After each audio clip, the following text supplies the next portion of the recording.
All right. Thank you for joining me in this episode of The Gospel Truth. I'm your host, Marlon Wilson, and we have another fantastic show for you. And I thank you for joining me.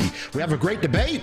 Another one. This time it's going to be Christian versus atheist. I have David Pallmann and I have Leo with me, and we are going to be talking about, does the Christian God exist? And this is going to be a great debate. David Pallmann's been with me before. Leo, this is first time on The Gospel Truth, so I'm excited for this debate, and I hope that you are as well. Before I bring these guys in, make sure that you jump on this channel, hit that like button, hit that subscribe button, and make sure you hit that notification bell too, because you don't want to miss out on any shows. And we also want to bump the algorithm up for this debate. So make sure you hit that like button as you come into the chat or to the channel, all right? Also, all this content is on other platforms, not the same exact content, like the debates are only on YouTube, but other type of the content is on Facebook, Twitter, Instagram, and TikTok. So make sure that you are flowing over there to support the ministry with a subscribe or like or follow on those platforms as well. Also, all this content is on podcast, iTunes, Google Play, Stitcher, Spotify. So make sure, if you have yet to do so, flow over to the podcast, subscribe and follow over there as well. All right. That's it. As always, I do have some announcements that are coming up here in the future that I want you guys to be aware of. All right. First up, we have Mr. Corey Minor is going to be joining me, and we are going to be discussing confronting heretics. Now, the whole idea behind this show is obviously dealing with those who are a danger to the body of Christ. So we are going to be discussing these things, and Mr. Corey Minor of the Smart Christian channel is going to be joining me and helping me out with making sure that the body has discernment of some of these guys out there that are deceiving the church. All right. After that, I have Pastor Luke Pearson of Apologia Church, the problem with wokeism. So we're going to have fun with this discussion, discussing some of the issues within the church concerning wokeism, all right, and how dangerous it is to the church. So we're going to have a fun discussion with this topic matter here. After that, I have, is the Holy Spirit a distinct person? I have Shahi Luke and Mr. Hope Man. This is the same Hope Man that wasn't able to make it to the debate with Vocab Malone and Dr. Edward Dakor, but he is jumping on. He's going to give it a go, and we're looking forward to that. We may add a Unitarian to the mix of this debate. We have a Trinitarian, we have a Oneness, and we may add a Unitarian to give us sort of a three-way debate. So I don't know. We may do it, may not do it, but nonetheless, this debate is going down in the future. Then after that, I have a 2-on-2 debate. I have Mayor Kaiser, Tony Nash, Dominique, and Bo. Dominique and Bo are open theists, and you have Mayor Kaiser and Tony Nash, who are compatibilists or theistic determinists, and they are going to be battling out, is the future, does the Bible teach the future is eternally settled? So this is going to be a fun debate, and I hope you're looking forward to it, as I am. All right. So thank you so much for sitting through those announcements, and we're going to get into this debate. Once again, David Pallmann has been on before, and David Pallmann, speaking of open theism, he's going to be having another debate next month against I forget his name. I have so many people on my mind, but I forget his name. But nonetheless, David Pallmann will be jumping back on, and he will be having a debate on that. And so this is Leo's first time. How did I come across Leo? Well, if you're like me and you're always looking for new people to come on the show, you tend to surf YouTube a lot, and YouTube is a debate platform in and of itself. There's always some kind of debate going on, and Leo has participated in numerous debates, and I believe he's debated on modern day debate a number of times. Not sure if it's 1 or 2 times or a number of times, but nonetheless, I think that's where I found Leo, and I know he has many discussions with the Christian worldview. So I said, well, let me get him on and see if he's open. I emailed him. He was open. David was open to it. So here we are, and let me bring these guys in so they can further introduce themselves. How y'all doing, fellas? Doing well, thank you. I was about to get on y'all, man. I was about to say, somebody say, how's it going? What's up? Something, man. What's the response? No, thank you, man. Thank you guys for joining me, man. Appreciate you guys. So we are going to jump into this debate, man. This is an exciting topic, always a fun topic to discuss. But before we do that, I'm going to allow you guys to introduce yourselves to the audience. Tell them what you do, blogs, YouTube channel, whatever you do. Let them know so they can come check you out, all right? Start with David, if you don't mind. Give a quick introduction to yourself, man. Hey, David, I think you're muted, man. Oh, yeah, that would explain it. Okay. Yep, there it Yeah, is. people might know me through my YouTube channel, Faith Because of Reason, and then also my podcast, Christian Evidentialism. I haven't been as active in kind of the debate sphere lately, but back in the day, I also did a lot of debates on the Calvinism, Arminianism issue. So some of the viewers might know me through that. But yeah. All right, all right. Thank you so much, David, for coming on. All right, Leo, you up next, man. Go ahead and give a quick introduction yourself, man.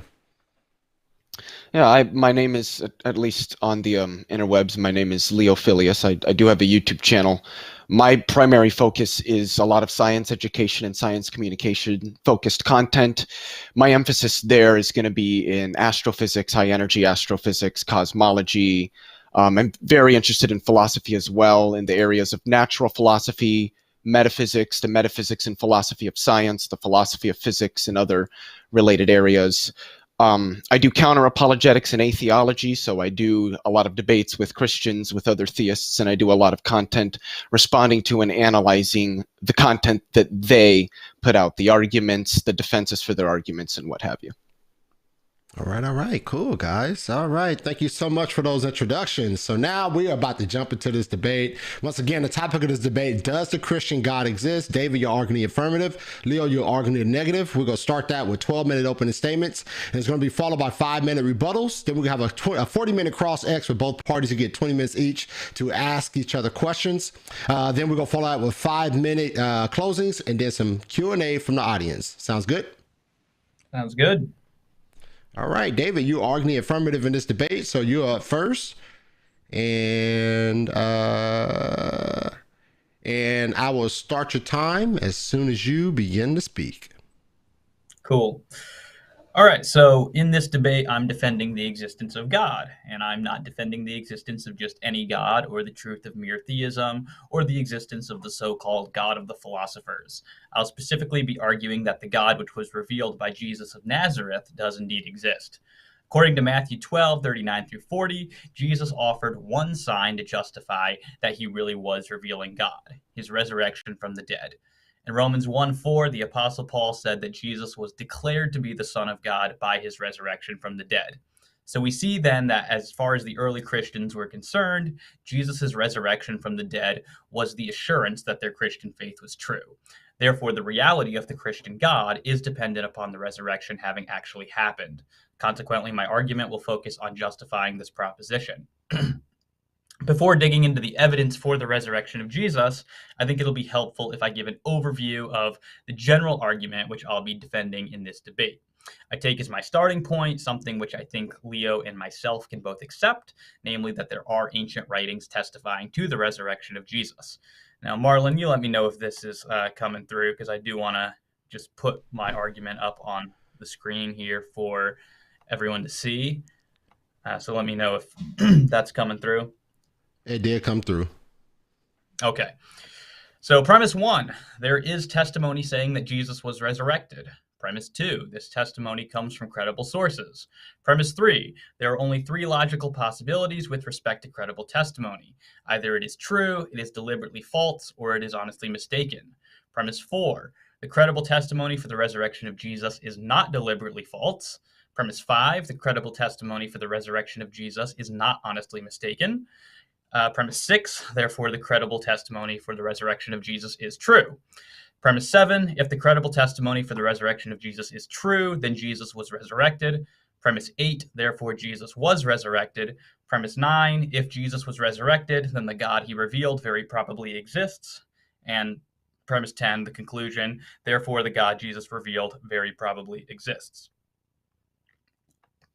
Okay. Is that still on the screen, Marlon, or are we good? Yeah, it's still on the screen. Okay. Just trying to take it down. I'll stop your time. I'll stop your time so you can remove that if you want. If you want to take it down, I'll give you time to take it down. I'll stop your time so you can take it down. I was trying to. Yeah, I was trying to stop sharing my screen, actually, because I thought that was all I wanted. I just wanted that on the screen for everyone to see it, because I know it's kind of a long argument. Okay, so I take premises 1 and 3 to be fairly uncontroversial, and 6 simply follows from 1 through 5. 7 is true by definition. 8 follows from 6 and 7. 9 is not controversial among most atheists, in my opinion. If Leo wants to dispute premise 9, then I can defend that. But if he grants 9, then 10 just follows from 8 and 9. So I think the most controversial premises in this argument are premises 2, 4, and 5. As such, I'll spend most of my opening defending them. So let's begin with the second premise. For the purposes of this debate, I'll be defining the term credible source technically. I understand this to be a source from someone who is in a good position to know if some event happened by either witnessing it directly or hearing about it directly from someone who did. Our principal sources with respect to the resurrection of Jesus are the writings of Paul, especially 1 Corinthians, and the Gospels, Matthew, Mark, Luke, and John. While the Pauline authorship of 1 Corinthians is seldom disputed, the traditional authorship of the 4 canonical Gospels is frequently questioned. But the evidence for the traditional authorship of the Gospels is compelling. Perhaps the most obvious evidence for the traditional authorship comes from the very titles which these documents unanimously have in virtually all extant copies. Without exception, they are titled as the Gospels according to Matthew, Mark, Luke, and John. While many scholars commonly say that the Gospels were written anonymously and didn't have their current titles until the late 2nd century, there is in fact no evidence to support this claim. We possess no anonymous copies, and this theory is implausible since as soon as more than one Gospel was written, the early Christians would have needed some way to differentiate them, as Brant Petrie says. To suggest that no titles whatsoever were added to the Gospels until the late 2nd century completely fails to take into account the fact that multiple Gospels were already circulating before Luke ever put pen to papyrus, and that there would be a practical need to identify these books. The point is felt even more sharply when we compare the Gospels to the truly anonymous book of Hebrews, which, in various manuscripts and ancient sources, we find attributed to no one, to Paul, to Timothy, and to Luke. Hebrews provides a test case of what we should expect genuinely anonymous sources to look like. We should possess anonymous copies and find disagreement over the authorship, and that's just not the case when it comes to the Gospels. Despite these considerations, many object that the authors of the Gospels do not identify themselves within the text. This much is true, but the Gospels are not unique in this regard. Many ancient historians do not identify themselves within their own writings, but are known only through external sources. Tacitus and Plutarch would be prominent secular examples of this. In the case of the Gospels, we do have early external attestation to their authorship. For example, Matthew is identified as the author of the Gospel which bears his name by Papias, Irenaeus, Tertullian, and Origen. I know someone's going to get on me for mispronouncing some of these names, so I apologize. John is identified as the author of the Gospel which bears his name by Papias, Irenaeus, Tertullian, and Origen. Luke is identified as the author of the Gospel which bears his name by Irenaeus, Tertullian, and Origen. Mark is identified as the author of the Gospel which bears his name by Papias, Irenaeus, Clement of Alexandria, Tertullian, and Origen. Mark is also almost always identified as writing down the Apostle Peter's teachings about Jesus. Now, there's much more attestation to the traditional authorship which I could bring forward, but it's either from anonymous sources or the 3rd century and later. And in any case, I think we have enough testimony here to make a strong case for the traditional authorship. It can't be overstated that these witnesses are spread over a wide geographical space, making it unlikely that they're all pulling from a common source. Their independence is further seen in the fact that there are some apparent contradictions between them with respect to when the Gospels were written and possibly the order in which they were written. These sources are also very close to the writings of the Gospels by people who would have likely known the apostles themselves or those who did. Papias is especially important because his testimony dates to the early 2nd century at the latest, and quite possibly as early as the late 1st century. Papias himself quite likely knew the Apostle John, and therefore would have been ideally placed to know if John wrote the Gospel which is attributed to him. Now, I want to draw attention to Justin Martyr, who's an early source and whose reference to the Gospels provides indirect support for the traditional authorship. For though he does not mention the authors of the Gospels by name, he says that they were delivered to Christians by, quote, Jesus' apostles and their followers. And the scholar C.E. Hill points out, quote, Justin's use of the plurals here would seem to mean that he acknowledged at least 4 Gospels, at least 2 written by apostles, and at least 2 by followers of the apostles. Now, that matches up well with the hypothesis of traditional authorship, since Matthew and John would have been apostles, and Mark and Luke would have been the followers of Peter and Paul. In passing, it's worth noting that there seems to be very little motivation for inventing Mark and Luke as the authors of the Gospels which bear their names, as neither of them would have been an eyewitness, and neither was particularly prominent in the early church. Craig Blomberg argues, quote, "It is hard to believe that the oldest traditions would uniformly associate the first two Gospels with Mark and Luke without some good historical reason, because neither was otherwise viewed as a significant figure in first century Christianity.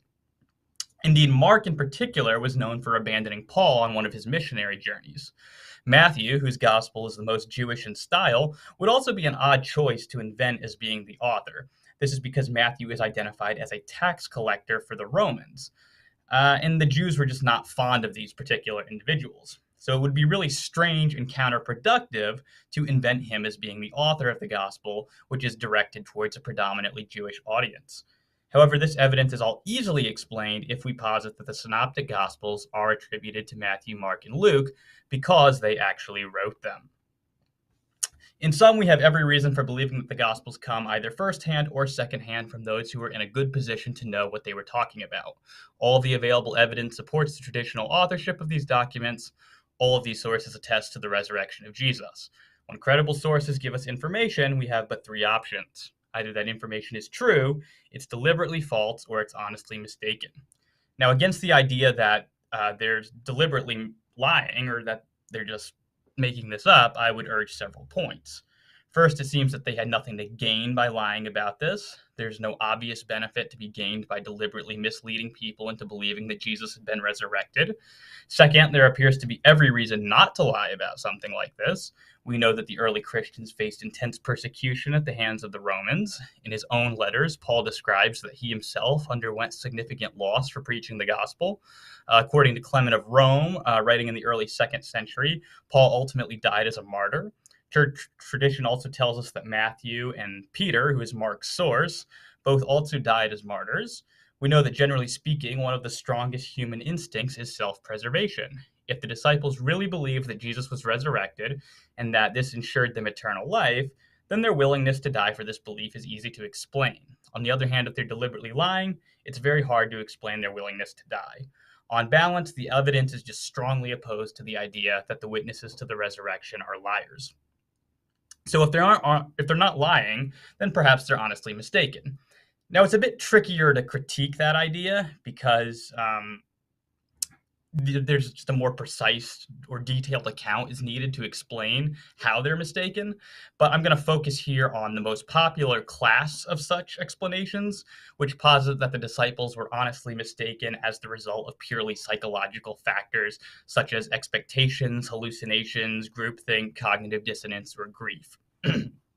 So against that thesis, I'm going to urge 2 points. First, the empty tomb. To the extent that we are going to posit that the disciples were honestly mistaken, then we must accept that they are at least genuinely believing their own reports. This means we would have to accept their witness to the fact that Jesus' tomb was really empty. This physical evidence can't be explained by a purely psychological hypothesis. Of course, one could add the additional hypothesis that Jesus' body was stolen, but that increases the complexity of the hypothesis and that lowers its intrinsic probability. The resurrection hypothesis provides a single and unified explanation of both the empty tomb and the disciples' genuine belief in the resurrection. Second, the details of multiplicity of witnesses to the resurrection make purely psychological explanations unlikely. In John, for example, we have reports that Jesus cooked fish for the disciples. It's strange credulity to think that all of the disciples had this same hallucination or that they agreed upon something this specific as the result of a groupthink. Moreover, the Apostle Paul's genuine belief cannot be explained via expectation or grief, since he initially demonstrated hostility towards Christianity. In short, there just isn't a good explanation for how genuine but false belief in the resurrection might have arisen. So if we conclude that the witnesses to the resurrection of Jesus were not lying and were not honestly mistaken, we have but one option left. They were telling the truth. And if they were telling the truth, then this entails that Jesus was indeed resurrected from the dead, and that, I think, provides a very good reason to believe that the Christian God exists. All right. Thank you, David, for that opening statement. All right, Leo, you're up next for your 12-minute opening. And let me reset your time here.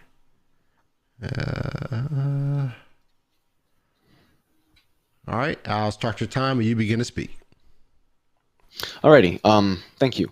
So I don't have a slideshow or a visual presentation to go along with this. I usually like to just kind of talk to the camera, talk to the audience. I do have some notes to help me outline my thoughts. So the subject of the debate this evening is, does the Christian God exist? And for me, for the purposes of this debate, I'm going to take classical Christian theism to be what is defended here, or the idea that God is a maximally great or a perfect being, usually characterized by the properties of omniscience, omnipotence, moral perfection, divine sovereignty, and aseity. So that is the conception of Christian theism that I am working with. For my opening statement, I'm going to be defending three central claims, which I feel will summate the position that I plan on defending overall quite well. I will be defending naturalism, which I'm defining as the belief that the natural world is all which exists. There are no preternatural, supernatural, or otherwise non-natural entities actually existing. Extant reality is exhausted by natural reality. All which exists is natural. And this entails the falsity of theism broadly, but I will be defending specifically naturalism against Christian theism in this debate, so I will be tailoring my defense against specifically Christian theism. The three claims that I'm going to be defending, the three contentions rather, are the probability of naturalism is greater than Christian theism, naturalism is more theoretically virtuous than Christian theism, and finally that Christian theism is logically incompatible with the existence of evil. Now, with respect to the first contention, this is really just to say that given our current understanding of the world around us, as well as our place within it, when we take our immediate knowledge and experience of reality, naturalism is more probably true than Christian theism. The probability of the natural world existing is 1, because we know that the natural world exists. It is an immediate reality that forms the basis of our experience. You can even work that into certain idealistic perspectives. They would just say that mind is fundamental to matter. We can't say the same for Christian theism or many of the aspects of it, that their probability is 1. We can for the natural world. Now, that doesn't in and of itself entail that the natural world is all that exists, but that the natural world exists is something that everyone can agree on. So,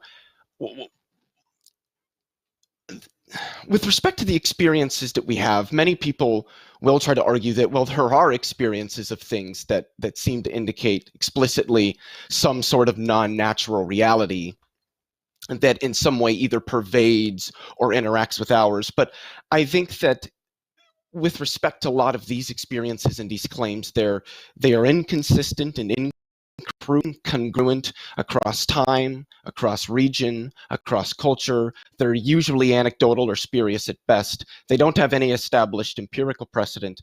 And so when we include this into the information, the prior knowledge and experience that we're conditionalizing on, I either think that A, it's not worth conditionalizing on because it's just not very meaningful, or B, when we conditionalize on it, it will only bolster naturalism rather than not. And so I would say that conditional on our immediate knowledge and experience, that naturalism is more probable than Christian theism. So naturalism is more theoretically virtuous than Christian theism. To unpack this contention a bit further, I should outline what I think theoretical virtues are. Theoretical virtues are generally given as those properties in our theories and our models of the world that are consistent, meaningful, and utilitous. These include properties as simplicity, explanatory scope, testability or falsifiability, predictive capability, consistency, coherence with established or paradigmatic physical and scientific principles, and there's others. I would like to focus primarily on simplicity, explanatory scope, and predictive capability.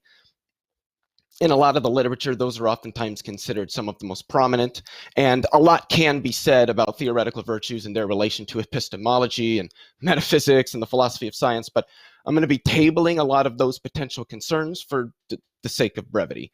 So with respect to simplicity, I would say that I think it's rather obvious that naturalism is simpler than Christian theism. The statement that the natural world exists, I think, is sort of just an intrinsically simpler statement than that the natural world and some other supernatural reality along with it exists.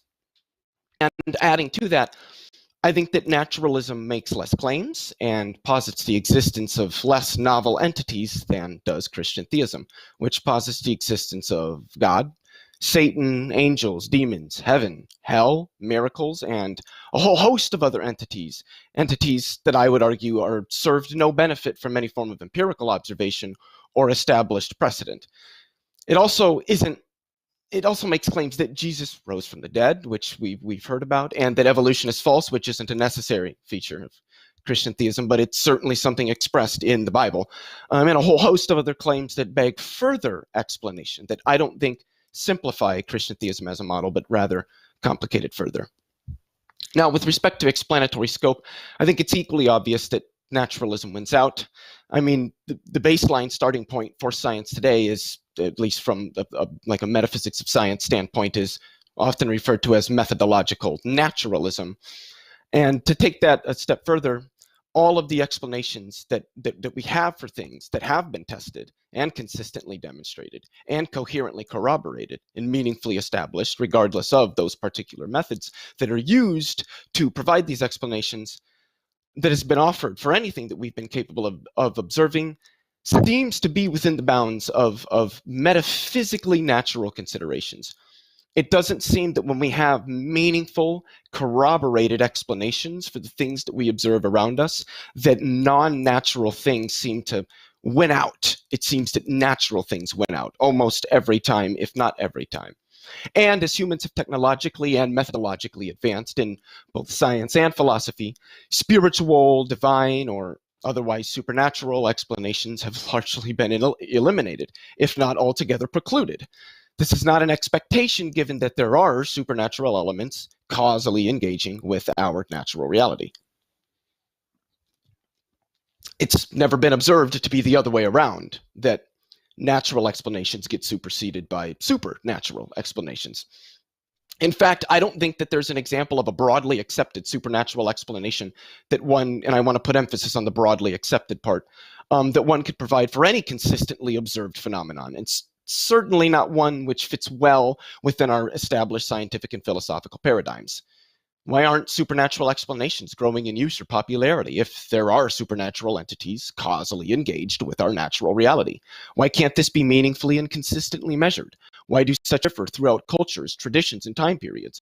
Why are supernatural explanations only posited in places where there currently exists no accepted physical explanation? Why aren't there superseding supernatural accounts of gravity, electromagnetism, plate tectonics, biological diversity, though some would claim that there's not, or a myriad of other things that have thoroughly and exclusively natural entities, laws, and relations and substrates can be used to explain?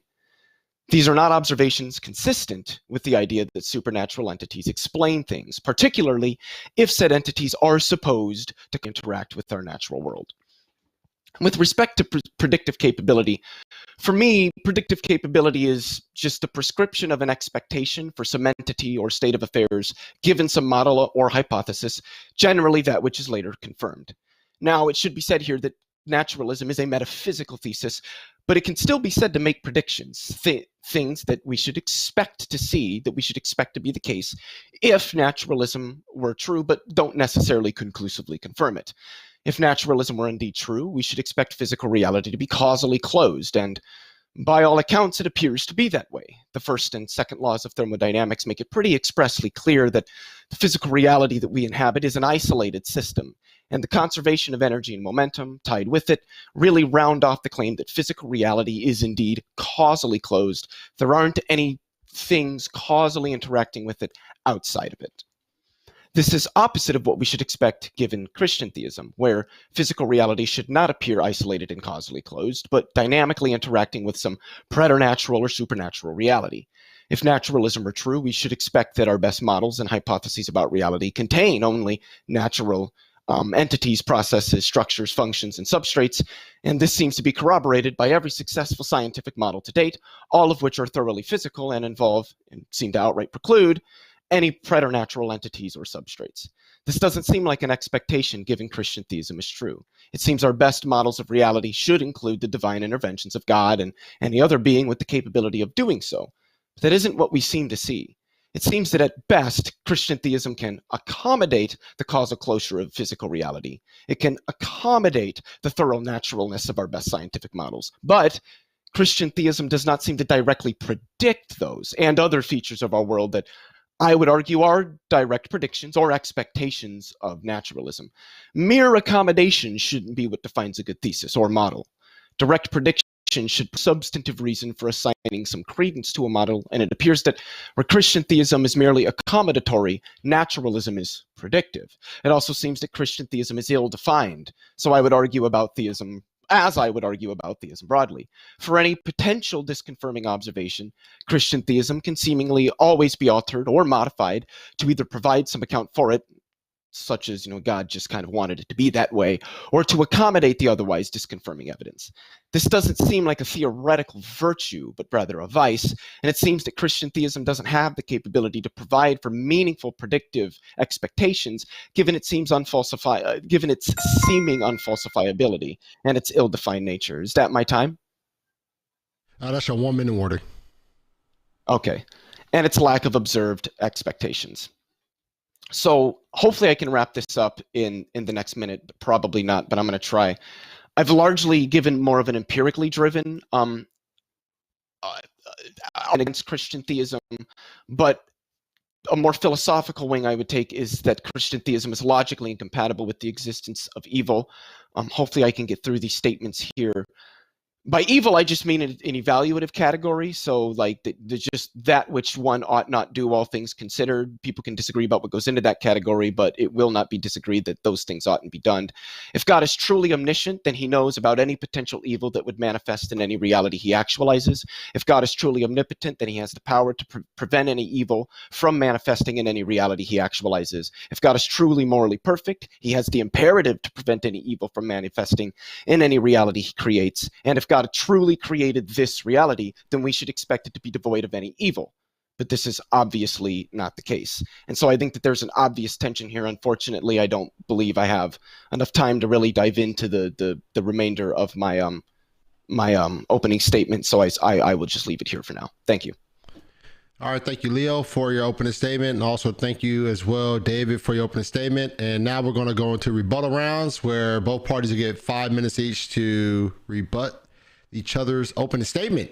So David, you're up first for your 5 minute rebuttal, and I will start your time as soon as you begin to speak. All right. Okay, Leo spent much of his opening statement defending naturalism, which he defined as the belief that the natural world is all which exists. And this, he argues, entails the falsity of theism in general, and therefore of Christian theism in particular. Unfortunately, he neglected to define what he means by natural, and this leaves it unclear as to how naturalism entails the falsity of theism. If there's no meaningful distinction between the natural and the supernatural, then it's not clear why the theist can't simply say that God is a natural thing. The lack of any real criteria for determining which things count as natural makes it difficult to see how many of Leo's arguments support his conclusion. Leo argues that all humans directly experience the natural world around us, and that we do not have similar experiences of supernatural entities. Now, I don't quite know what he means by directly experiencing in this context. I think that the philosophical objections to naive or direct realism and epistemology are decisive. We can't rule out skeptical scenarios such as Cartesian demons or brains in vats with certainty. So assuming that by the natural world, Leo means something like the physical world, I don't agree with him that our belief in it has probability 1. My belief in the physical world, as well as my belief in Christianity, are both reached via non-deductive inferences. Just as I infer that a real physical world is the best explanation of my sensory impressions, so also I infer that Christianity is the best explanation of the evidence I cited in my opening statement. Regarding his argument that naturalism is simpler than theism, again, I point out he's not provided any necessary or sufficient conditions for what qualifies something as being natural. He says that naturalism merely posits the existence of the natural and not, nature plus something else. Well, very well then, since I see nothing which would preclude me from labeling God as being natural, by merely rejecting the natural-supernatural distinction, my theism is now as simple as Leo's naturalism. Furthermore, I would argue that if we restrict our consideration of simplicity to fundamental entities, theism is much simpler than naturalism. This is because theism only posits one fundamentally existing entity, namely God, whereas most varieties of naturalism posit multiple existing entities, whether these be matter or fundamental particles, quantum fields, etc. So I think that theism is intrinsically more simple than naturalism. Regarding his argument from explanatory scope, first off, let me note that providing examples of facts which do not require theistic explanations is not evidence that other facts do not require a theistic explanation. And I simply reject Leo's claim that there are not any facts which require, or at least are best explained by theism. As my opening statement made clear, I think that the evidence surrounding the life of Jesus is best explained by theism. But the evidence doesn't stop here. I find that facts such as consciousness, contingency, and rationality are also best explained by theism. Leo's argument here can only succeed on the unargued assumption that all arguments for theism fail, and I just don't grant that assumption. Leo states that if naturalism were indeed true, we should expect physical reality to be causally closed, and by all accounts, it appears to be that way. Now, one wonders which accounts Leo's taking note of, for surely it is not the case by the lights of most theists. Arguments such as the one I offered in my opening directly challenge the idea that the physical universe is causally closed. But I think one can know that this idea is false by simply reflecting upon their own non-physical mental states and how these states cause them to interact with the physical world. Leo's whole argument here ignores hundreds of arguments for miraculous interventions, as well as dozens of formidable arguments for substance dualism. Regarding the problem of evil, I personally have difficulty with Leo's formulation of the argument, since it depends critically upon the notion of stance-independent normativity, and I confess that despite my best efforts, I cannot render that notion intelligible.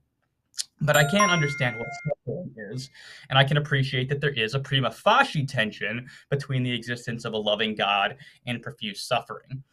I'm not any expert in the field of theodicy, but I'll say that I find Trent Doherty's saint-making theodicy to be adequate. Theism leads us to expect that God would want a world where free agents have the ability to achieve sainthood. And when we examine this concept of sainthood in addition to stories of those who have achieved it, it becomes evident that it cannot be achieved apart from a degree of suffering. Therefore, theism predicts a world with a degree of suffering. How much suffering exactly? Well, it's hard to know, but it would need to be in a very specific range. And as it seems, our world is in the appropriate range that doesn't have so much suffering that nobody achieves sainthood, and doesn't have so little that there's never an opportunity for it. So I think that if we take the expectations of Christian theism, where God would want there to be a world with saints, our world approximately has the degree of suffering that we would expect. All right, David, thank you so much for that rebuttal. All right, Leo, you're up next for your 5-minute rebuttal. And once again, I'll start your time when you begin to speak. Alrighty, I don't know if I'll need all of my 5 minutes, because David's opening statement was largely I would have interpreted as a largely historical argument, or an argument from historical reliability, and I'm not history, particularly theological history, isn't an area that I really know that much about. So I'll do my best though. So I would agree with something that I think you said at the beginning, that you suspect that I would agree with, that there are ancient writings that testify to the resurrection of Jesus. I would agree with that. And like you said, I think you said maybe that most would probably agree with that, even skeptics. I would disagree that the sources for it are thoroughly credible. You gave, I think, 3 options with respect to the sources that we used. I think there's a bit more nuance to those 3 options. I don't think it's like some sort of false trilemma or anything like that. But I don't know a lot about this, but for me, I would rely largely on where the scholarship currently stands. I think that there's a lot of nuance involved with respect to what was written down and how it was developed and why the stories played out the way that they did and everything like that. So that's really all I can say there. You said something about that we rely on people. And I'm probably gonna botch this because I didn't write down specifically what it was that you said, that we rely on people that are in a good position to know certain things. I guess the question that I would have there would be, how precisely do we determine when people are in that position, and the information that they're claiming that they have, regardless of its nature, oughtn't we externally verify that where we can? Also, I think you may have mentioned something about consistency amongst all of the text that we have, the Gospels and everything like that, with respect to the as sort of a point against the supposed anonymity of the authorship, I think. But I would fail to see how consistency amongst the text would preclude anonymity. Maybe you weren't making a claim quite that strong. But I don't. For me, I don't think that consistency would even necessarily make improbable the anonymity of the authorship. And with respect to the scholarly consensus, which again, as a complete non-expert in this area, I would heavily rely on, the expert consensus largely is of the opinion that the Gospels were written by anonymous non-eyewitnesses after the supposed events occurred. I'm not saying that people can't disagree with that. That would just have to be something that we could dive into. Maybe we can later on. But I also don't think that reverence of belief or confidence of belief, like with respect to the disciples, necessarily determines the truth of a belief. So I think it is very likely that a lot of these people could have very, very strongly believed this to the point of willing to take execution for it, but that still not necessarily play on the truth of the things that they have a belief in. And certainly when the things that they're claiming to have happened that they believe in don't really have a meaningful established precedent for occurrence, not prior to or after the event. And with respect to the empty tomb, again, I'm not sure about really about a lot of the arguments out there, but I suppose I would lend some credence myself to Bart Ehrman's views on this, that it's probably not likely that he was even put in a tomb, given the practices at the time and the people under which they were occurring. I know that view he has received criticism from some people about that. I think largely Christian scholars, but that is a view I can't say that I hold to that. I suppose I could tacitly hold to it for the sake of the discussion, but that's something that I would lean to. And with respect to genuine but false beliefs, I think those can arise in a number of ways. The specifics I probably wouldn't be sure about, but I know that psychologists and other people who study things along the lines of propaganda and what have you have talked about and have published a lot of research that studies. Is that the 1 minute mark? That's correct. Okay, have studied the ways that false beliefs can arise, and that there are a number of ways that that false beliefs can arise. Now, myself not being educated very well in the Gospels and their reliability and where exactly all the positions of all the scholars are, outside of just looking at the consensus and talking with people that I know, like Joshua Owen, Pat Lowinger, and some others. I can't. I guess that's really where I'll end it. All right, cool. Thank you guys so much for those openings and rebuttals. So now we're transitioning to everyone's favorite part of the debate, which is cross-examination. Once again, this will be a 40-minute cross-ex with both parties. You get 20 minutes each to cross-examine their opponent. If you can answer the question with a simple yes or no, please make sure you do that. You do not want to bog your opponent's time down. And let's try not to make your responses too windy, because once again, you don't want to bog your opponent's time down. So that said, David, you're up first for your 20-minute cross-ex of Leo. And you guys have the floor. All right. And if it's okay with you, Marlon, I only had 2 questions here for Leo, so I'm happy with keeping, at least for my 20 minutes, keeping it more conversational with Leo than me just hitting him with question after question. He can do that with me if he wants. That's fine. I was That's fine. Gonna kind of keep it. Okay. So yeah, Leo, I just want to kind of talk with you here. I guess my first question is, could you maybe help me see how you're defining the term natural, and maybe could you try to distinguish that from supernatural for me? So simplistically, I would just take natural to be synonymous with physical. I know there's people that don't like that, like Bernardo Kastrup, who considers himself a naturalist but is also an idealist. And then I would just define physical, quite frankly, as just concrete stuff that stands in causal relations. But more in a more technical sense, I think that I define natural in terms of natural world, where I would define the natural world as the totality of physical space-time reality and all which is extended through or contained within it, and that supernatural or preternatural, all the terms that exist for that, supernatural would just be anything that exists in a transcendent and independent way to that reality. Okay, so on your account, a naturalist couldn't be something like a Platonist? That's just not an option? I mean, I don't really know. I mean, I'm not a Okay. Platonist. I don't know. Neither am I.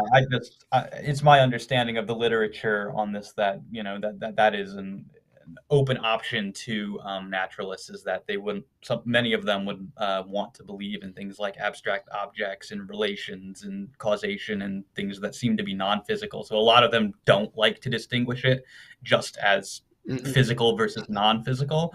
And so this is kind of why I have a hard time getting my mind around what exactly we're supposed to mean by natural as opposed to supernatural. If you're just using that to mean physical and non-physical, I can work with that. That seems like a non-standard usage to me. Can I say one thing really quickly? Yeah. So, geez, I just lost my train of thought. What was that? The last couple of things that you said there?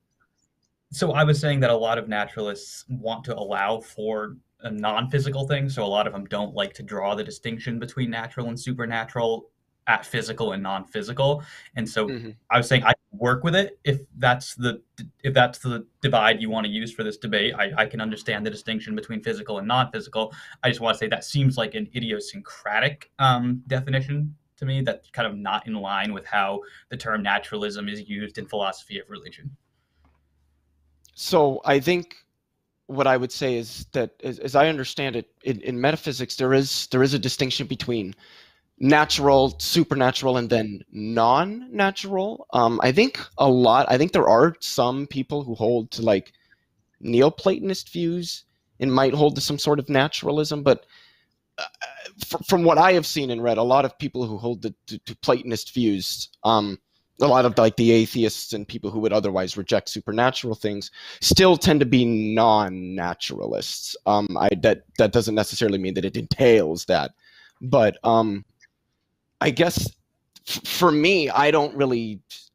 I guess I could say that it's idiosyncratic to synonymize natural with physical, but I would disagree with that. I don't think that's very idiosyncratic. I think that's a position that would once be idiosyncratic, but I think there's a lot of people, particularly in the philosophy of physics, that are starting to lean towards that notion that what we mean by natural is really just the physical world and the things that we can experience and understand utilizing our empirical methodologies. Excuse me. Sure. Like I said, I'm happy to work with that definition for the purposes of this debate. It just seems to me, I think somebody like Alex Malpass would want to consider himself a naturalist, and yet he very clearly believes in immaterial abstract objects. So it seems like your definition is going to preclude people like that who ostensibly are examples of naturalists and yet do believe in non-physical realities. So I just wanted to put that out there. Mm-hmm. Yeah, I would say it probably does. Yeah. Okay. All right. Yeah. Fine. We can go with that then. All right. So then, what you are arguing for is that there is nothing non-physical. Is that right? Mm-hmm. So maybe let's see about that. So like something like knowledge. I'm presuming you think that knowledge exists, right? Yes. You take that to be something that's physical? I would take it to be something that would be, yeah, I guess you could say physical. It's resultant from neurophysiological processes in the human brain and body. It could be dependent on them, but would you say that let's say that you have a car, is that proposition that something like that's presumably not the same as the physical process in your brain, even if that item of knowledge, that thought, is dependent on that, you would still say that, or do you think that they are the same? Well, so I think that gets into sort of how, like, particular theories of knowledge. I don't really have a few as to, I would say probably with propositional, I might hold to some sort of causal theory of like knowledge or something like that. Um, but I think that knowledge is largely going to be more of a conceptual. It's a conceptual apparatus that we utilize to.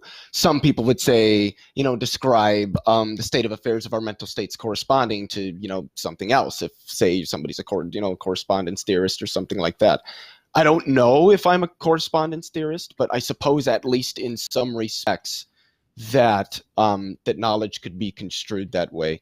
But I think that either a knowledge as some sort of object or process is just going to consist in neurophysiological processes, or it's going to be largely just some sort of conceptual apparatus. And then as a nominalist, I'm just going to say that it doesn't exist beyond being a concept. Sure. I mean, I would also take concepts though to be non-physical thing. Maybe this will help us. You mentioned correspondence, so you say you don't know if you hold to a correspondence theory, but would you at least agree that there are some propositions or some thoughts, some beliefs that do correspond to external facts? Yeah. Do you think that correspondence relation is physical? Correspondence relation between a proposition. No, I don't think propositions are physical. Okay, then that does seem to be sufficient to refute your understanding of naturalism, which is that there are no non-physical entities. If you think that propositions exist, or you think that correspondence relations exist, I mean, these are non-physical realities that we're talking about at that point. And so that would seem to at least refute naturalism as you have defined it. Well, I would just say that those are just abstract. As a nominalist, I'm going to say that they don't actually exist. They consist in the neurophysiological processes. So, well, so that seems to me, and maybe I'm misunderstanding you, that sounds like it contradicts your earlier statement that you think that there can be thoughts or propositions which correspond to external facts, but now you want to say as a nominalist, and I also hold to nominalism with respect to abstract objects, by the way, but I still think that correspondence relations are very much real. So do you think that correspondence relations are real or not? I think it's going to depend on what we're talking about. Like if too abstract to had a correspondence relation, that correspondence relation might not be real. But like just say between your belief that you have a car and the fact that you have a car, is there a real relation of correspondence between your thought and that fact? Like something concrete? Yeah. Is there a real concrete correspondence relation between your belief and the fact that makes it true? I mean, probably not. So then, in virtue of what could we say that your belief that you have a car is true if there's no real correspondence relation? And I'm not trying to hit you with gotcha questions here. It's just these are things that seem like obvious examples of non-physical realities to me. And so I'm just kind of curious if you want to say that only the physical exists. I'm just kind of curious how you would deal with these sorts of puzzles. Yeah, so for me, that there is a car is itself just a physical state of affairs. Our knowledge of those state of affairs is, I'm going to argue, is going to be physical as well, because it's rooted in our observations of and neurophysiological processing of those physical states of affairs as we causally interact with them. The sort of the linguistic apparatuses that we use to talk about this in, say, epistemology or in philosophy broadly, I think are largely conceptual and therefore are going to be abstract. And then I'm just going to say that those don't have any concrete reality at all. Okay, I'm not quite clear on what you mean by that. Say that they are abstract, but does that just say that they don't exist? Yeah. Okay. That's interesting. I have some questions there. I think I'll let that go. The audience can decide for themselves if they think that their own thoughts and if there are correspondence relations and whether those are physical. It seems obvious to me that those sorts of things exist and that they are not physical, but I'll let that be. Maybe we can move on to, so you stated in your opening that you thought that the existence of God was logically incompatible with the existence of evil. Now, as I kind of make clear in my rebuttal, I've got some reservations about kind of moral language like good and evil, but I can speak in terms of suffering. And if you take that to be evil, then maybe we can, talk on that front. I would just want to know kind of what do you take the logical contradiction to be between God's existence and the existence of suffering? Well, so the way I would characterize it is not in terms of suffering, but in terms of evil. And at the fundamentals of it, what the logical argument of evil is pointing out is that if God is the kind of being that he is, he would be sort of a maximally rational being. He always does that which he ought to do, all things considered. And this would include his various desires. He would only desire that which he ought to desire, all things considered. He's morally perfect. He's maximally knowledgeable. He's maximally powerful. He's going to be maximally rational as well. He never does a thing that he oughtn't do, all things considered. I suppose I should ask before continuing, even though it's your time to ask questions, but just to clarify, is that something that you would agree with, that God doesn't ever make mistakes, so to speak, that he always does what it is that he ought to do, all things considered?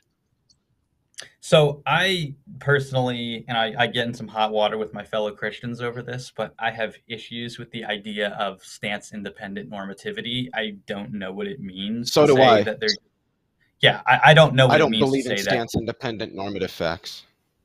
Okay, so because it seems to me like your argument depends on them, right? Because what would it mean to say that God ought to do something? Are you saying he ought to do something stance independently, or ought not do something stance independently? Well, he's perfect, right?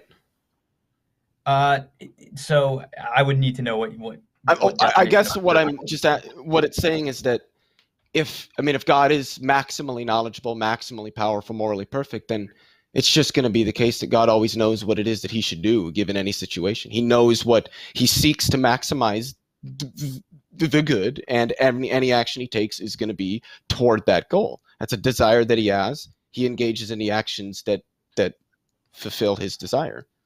And given that he's omnipotent, he always gets what he wants. So if he's morally perfect, then he desires no evil.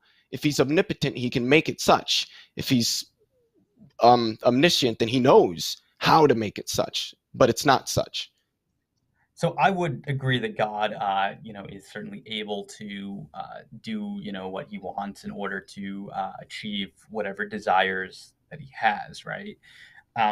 I don't see why there's any issue there and with something like suffering in the world, because in my view, it's one of God's desires that there be saints in the world, and that sainthood or achieving sainthood is something that just requires a path of suffering in order to be achieved.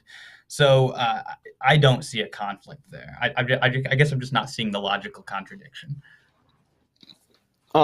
So I guess, so I do want to clarify again that I think the word suffering is not, well, with respect to at least the logical argument from evil, I don't think that suffering is the right concept to think of.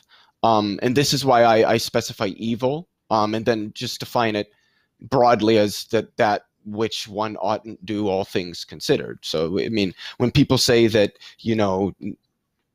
trying to think of something soft here, not pushing an old, or that pushing an old lady is evil. What we're saying is that all things considered, you oughtn't push an old lady. But the all things considered part is important, because if there was a bus hurling towards the old lady and she didn't know it, and the only way to save her was to push her, then all things considered, such as the fact that the bus is hitting her, you ought to push her. And so then it would no longer be evil in that instance, because it's a thing that you ought to do. So I think that good and evil are cashed out in normative terms, but I don't think that entails that the normative terms have to be stance independent. So could you explain to me then why, on a stance-dependent understanding of normativity, a person ought not push an old lady? Because intersubjectively, we don't want that to be the case. Well, you don't, but perhaps the person who is pushing the person does, right? Maybe they don't like them. Well, So yeah, then all things, it seems like I'm sorry, relative go to ahead. that person's stance. Yes, I'm sorry, but relative to that person's stance, then there is nothing binding on them which says that they ought not push the old lady, right? It seems like relative to, if we're going to say that obligations are stance dependent, then this person's stance is that they want to push the old lady. I guess I'm not seeing why you would. I'm not seeing how you can run the argument without appealing to stance independence. Okay, so I just because I think, and this is me that I'm blaming this on. I think I might be talking past you. Would you consider yourself a moral anti-realist? I consider myself a moral skeptic. I don't know if there are moral facts or obligations. I don't see sufficient evidence Okay. to believe that they do exist, but I don't have decisive arguments to believe that they don't. So I'm kind of skeptical on whether there are moral facts or obligations. Okay. That helps. That helps me out a lot. Thank you. So I know I'm weird because most Christians are like staunchly moral realists.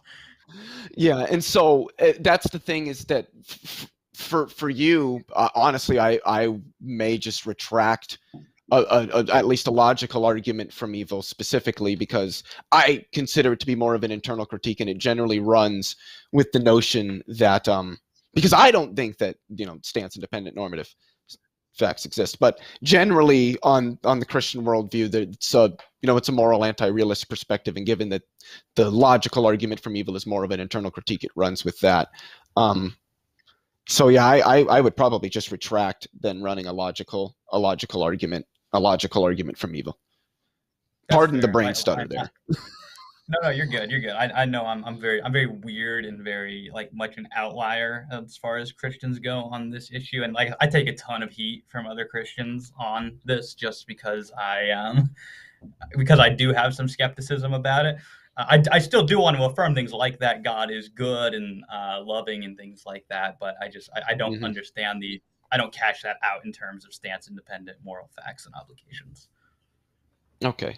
That begs some questions, just obviously out of genuine curiosity, but it's not really my turn to ask questions. So no, I think you can. I wanted this to be. I wanted this to be a little more conversational, and I don't have any more questions for you anyway. So if you wanted to hit me with a question about my own understanding of God and ethics, I mean, I'm totally fine with that. Right on. So, but before I jump in, I suppose I should ask Marlon, I believe it is, because I've got like maybe 3 questions to ask. I personally don't perform very well with cross-examinations. I don't know why, but sort of almost like kind of the free-flowing back and forth for me is just, I think it's just the way I am autistic, but I think it's just the way that my brain works. No problem. But you're the host, so it's in order to make the conversation more satisfying for you guys and for the audience, we could just remove the strict cross-ex like this, and we could sort of for the last 25 minutes we could just free flow it and allow you guys to discuss back and forth, and we could go from there. No problem.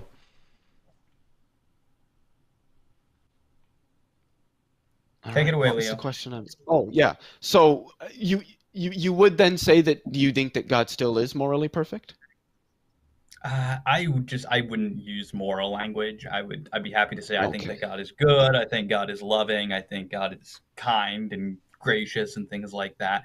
But I mean, to me, like when I just say morally perfect, that's just got too much moral realist stuff packed into it. So I try to stay away from that language because I tend to just associate it with this idea of stance independence. Okay, so you might have already sort of subtly answered this question, and if you have, I apologize. But what would you say about the notion that good, the good, I guess, if you want to use that language, is sort of an action guiding norm that if good is cashed out in terms of what it is that agents ought to do, all things considered, that it guides actions in that what agents try to do is, with respect to their understanding on things and the information that they have available to them, at least, they try to act in accord with that, such that they try to do what it is that they ought to do with respect to their goals and desires, all things considered.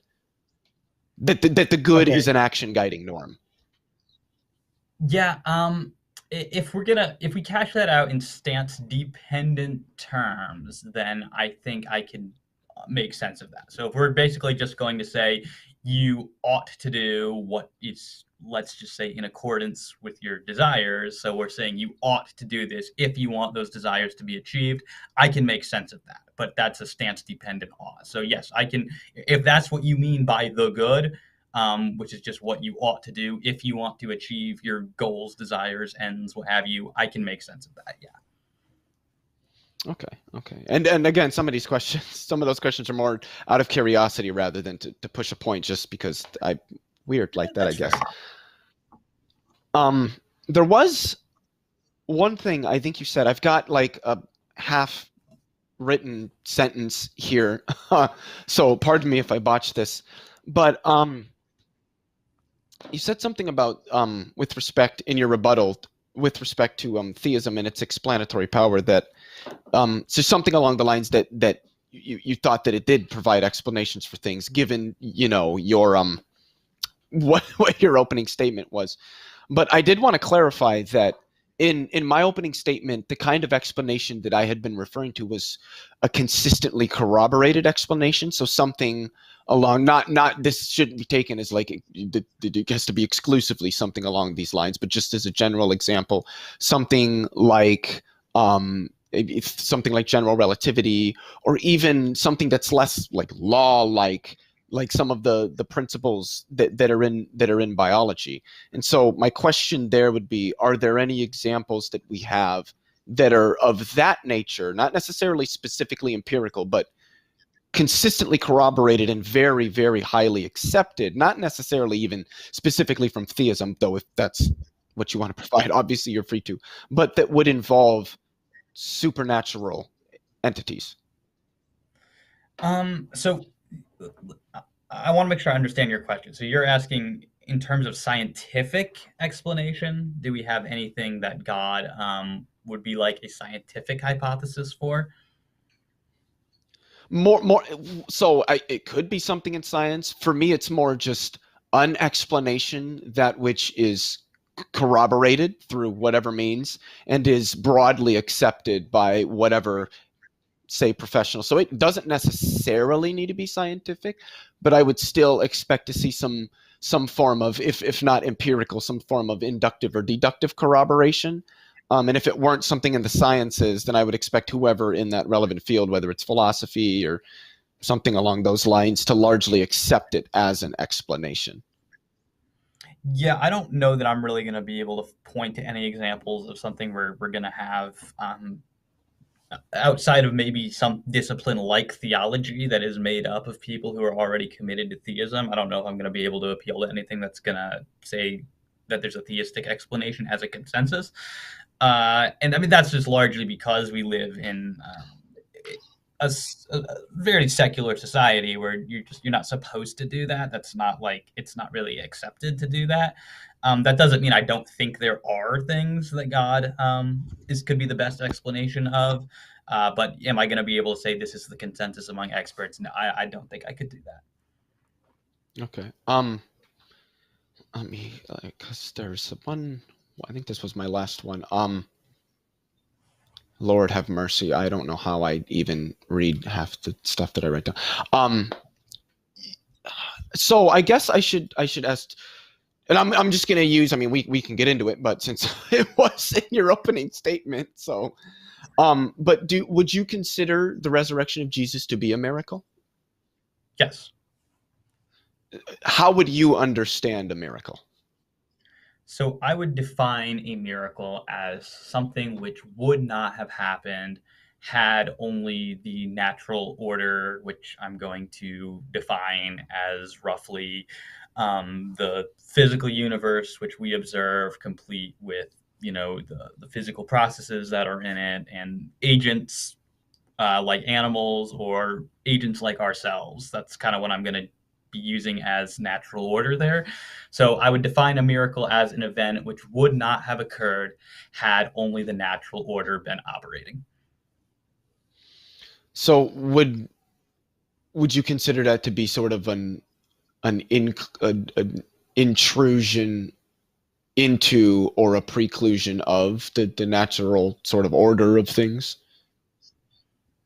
It would be Yeah, I mean, we could, I guess we could speak of it as an intrusion. It's something which goes beyond the causal capacities of the natural order to bring about.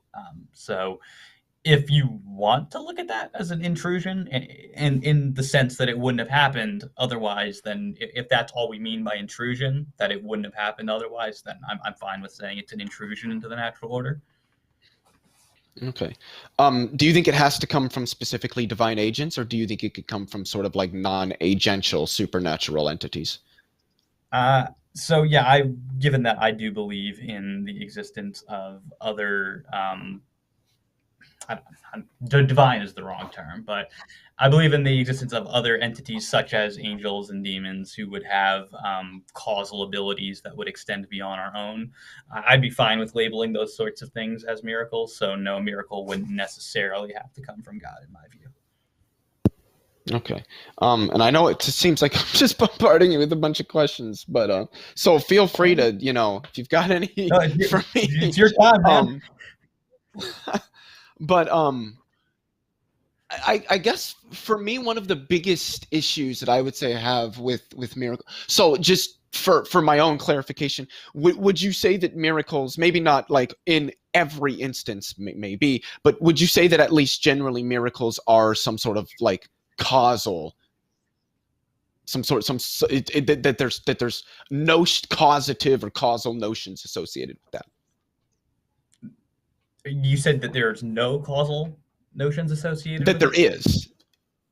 Yeah, I would think of them in terms of, yeah, because it's supposed to be an event which is being caused by an agent which has powers well beyond anything within our kind of everyday experience. So yeah, I do think that a miracle is an essentially causal notion. Okay. Now I'm going to at least try not to get into the weeds of varieties of models of causation, because that's, I'm sure you probably know that's Causation is just a hard. mess in Causation metaphysics. is hard. Yeah, but I guess I would ask, and obviously, I don't need, like, technical stuff, so you don't have to be stressed about that. But what would you say that the causal interaction that is being had between this occurrence in the natural world and this supernatural or non-natural entity, what would you say that consists in? Yeah, so I kind of tend to think of well, if we think about any causal chain, and it doesn't just have to be like something happening between a divine agent and the physical world, right? But just any causal chain, uh, you try to trace it back to its the first cause, whatever sparks off the chain, and I mean, there's just a primitive causal relation there at some point. I mean, it's just eventually the explanation has to stop somewhere, and you have to say, I mean, it just does. That's that's my view on when God interacts with things. It's just a sui generis primitive causal relation that holds between God and whatever event he causes. I don't see any need to invoke further explanation than that. And it doesn't seem to me like I'm doing anything illegitimate in doing that, because again, any causal chain that we look at eventually is going to have to terminate with a "it just does" sort of explanation. So I don't think I'm doing anything wrong in saying when God causes something in that he just does. I'm sorry if that's not a very satisfying answer, but I don't see a need to go beyond that. Okay, I mean, I must admit it is not. But so you would say that, well, at least with respect to God's intervention into, say, the natural world, that that causal relation is just, it is not, does not consist in anything. It's sort of just a metaphysical primitive in and of itself, something along those lines. Is that accurate? I don't know if I'd want to say it doesn't consist in anything, but I would maybe say nothing that could be further analyzed is that it's sort of basic, it's primitive, it's maybe we could say it's just irreducibly simple. That there just is this causal relation that holds between God and whatever it is that he's causing, and There could be more to it than that, right? Like if someone wanted to offer an analysis of divine causation, I'm up for it, but I don't see that I need that. I don't see anything wrong with saying that this is just sort of irreducibly primitive. Okay, divine causation. You should talk to William Lane Craig. No, I joke. Anyway, I guess the point that I'm getting at is, it seems to me that, particularly if it's going to be hard to identify what these causal relations consist within with respect to these divine notions, it seems to me that this is going to be sort of, I would argue, an argument against the idea that these kinds of things interact with the natural world. Why? I guess there doesn't seem to be an established precedent for these kinds of things. And at best, all we would be able to establish is that we do not have the ability to explain whatever this is. This is something that we can't currently explain, but I don't think that is going to, even if it were something like a person resurrecting from the dead, that our inability to explain it utilizing any form of natural causation or mechanisms doesn't necessarily preclude the fact that those may have caused it. And it seems that, given the precedents that we have and how they're established, that for any event that was some sort of like causal event occurring in the natural world, that if it was seemingly inexplicable to us, we would suppose that there was probably some unknown natural relation there that's instantiating that state of affairs, rather than positing an entirely separate realm of entities, that which we can't meaningfully define its causal interaction with our reality. And that was a mouthful, so I'll give you some time to respond. Yeah, there were a few things there. Maybe I'll take it in reverse order, though. So first, regarding something like a resurrection from the dead, let's like just say that you know that like Queen Elizabeth, right, comes back to life tomorrow, just out of nowhere, right? We've got a resurrection from the dead. That would be the sort of thing that, yeah, it would like it's out of nowhere. There's like it's mysterious, but we might not automatically be like, look, God did a miracle here, right? Maybe we consider that, but maybe you'd say there's some sort of unknown underlying natural explanation for that. I think things are a bit different in the case of something like the resurrection of Jesus, because of the context in which the resurrection happens. So this is happening in the context of somebody who is going around basically claiming to be God, claiming to be God's uniquely divine messenger, claiming that the kingdom is coming. So this is somebody who is very specifically claiming to be God's messenger on earth. This person is executed on charges of blasphemy, and prior to that execution makes the claim that I'm going to give you one sign of my divinity, and that's that I'm going to come back from the dead. So I think when you add those sorts of factors into it, then you've got a lot more reason to start considering miraculous explanation here, because the resurrection doesn't happen in a vacuum. This isn't just anybody coming back to life. This is somebody who has made particular divine associations with himself, and has specifically said, assuming, of course, that my case for the gospel reliability holds up, that this person has said that their resurrection from the dead is the sign that what they are revealing is true. That, I think, provides additional reasons for believing that there's a miracle going on here, as opposed to just something we don't know about. So that would be my response on that point. You said that, was it our inability to understand or give a further analysis of a divine causal relation is somehow an argument against it? Is that what you said? Sort of, that it raises the probability that these kinds of causal interactions probably do not occur with respect to our reality. Oh. Okay. But I don't think I'm really positing anything distinct here, because as I kind of said before, I think all causation, all causal chains terminate in just a irreducible causal relation. We may disagree here, right, in philosophy of, or rather in metaphysics and philosophy of mind. I'm an agent causal libertarian, right? So I think that, when I say pick up these scissors right here, I think that there's just a primitive, irreducible causal relation that holds between my own agency and my choice to pick it up. And I don't think there's a further explanation than that for it.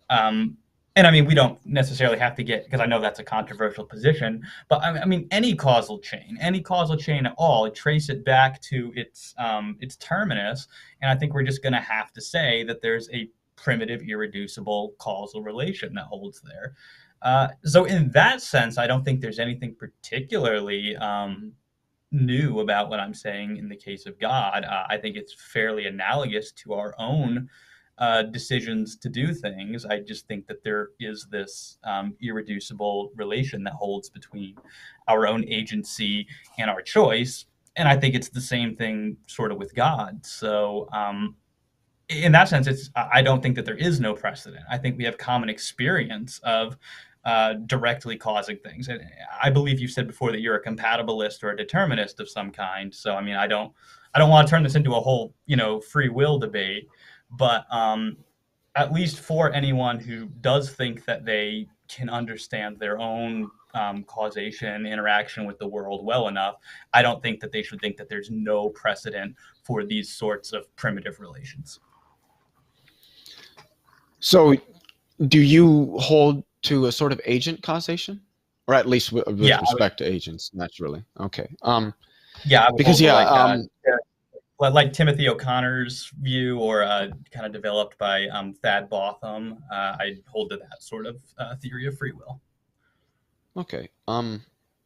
Because that seemed that whole discussion that could go on for ages about causation. I mean, I'm if I had to pick, I'd probably say some sort of like dispositions based, like process model of causation, something like that. But I mean, even then, causality is going to be understood as some sort of like spatiotemporal relation, or that it exists at some scale in space-time. It might not even be the case that causality doesn't seem to be the case that causality, depending on how you particularly frame it, exists at the fundamental level. The point of me pressing on causality, though, is because I'm trying to understand from what it is that we infer that some occurrence that we're seeing in the natural world, presumably happening on some sort of natural entity,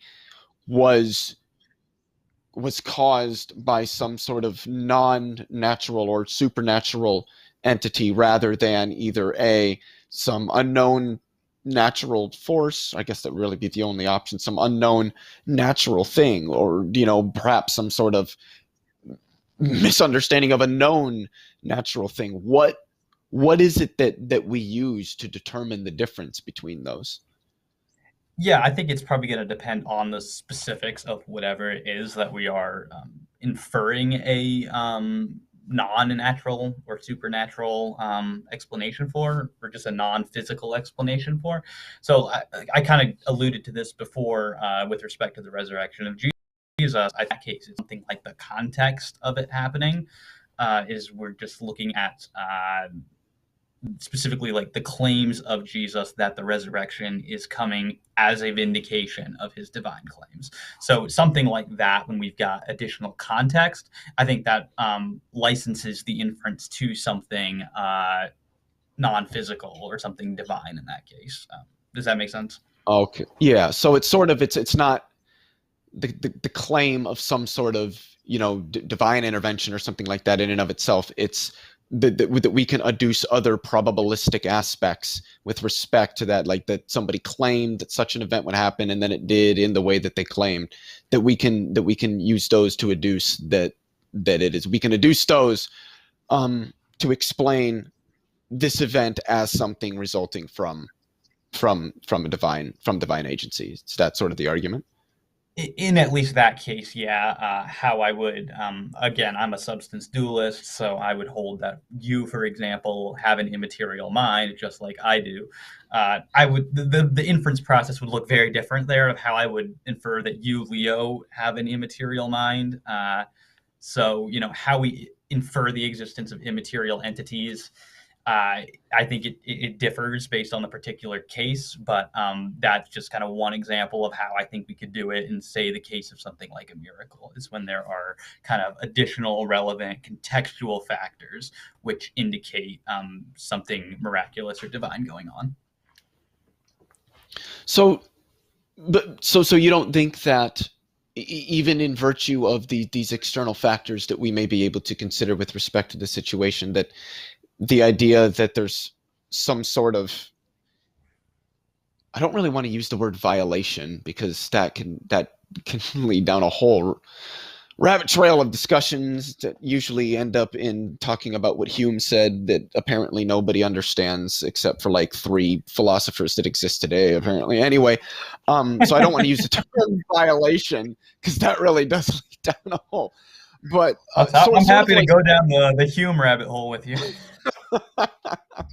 But that's why I prefer the word like preclusion or inclusion of like the sort of the regularities. But it seems that the idea that such a thing would occur when we either A, haven't had any meaningful experiences of that, or B, don't seem to have a meaningful, I guess you could say, method for determining such an occurrence. That why is it that even despite other things sort of playing into this, that we would suspect that yes, this is the kind of thing, rather than it being something that's either at like worst unexplained?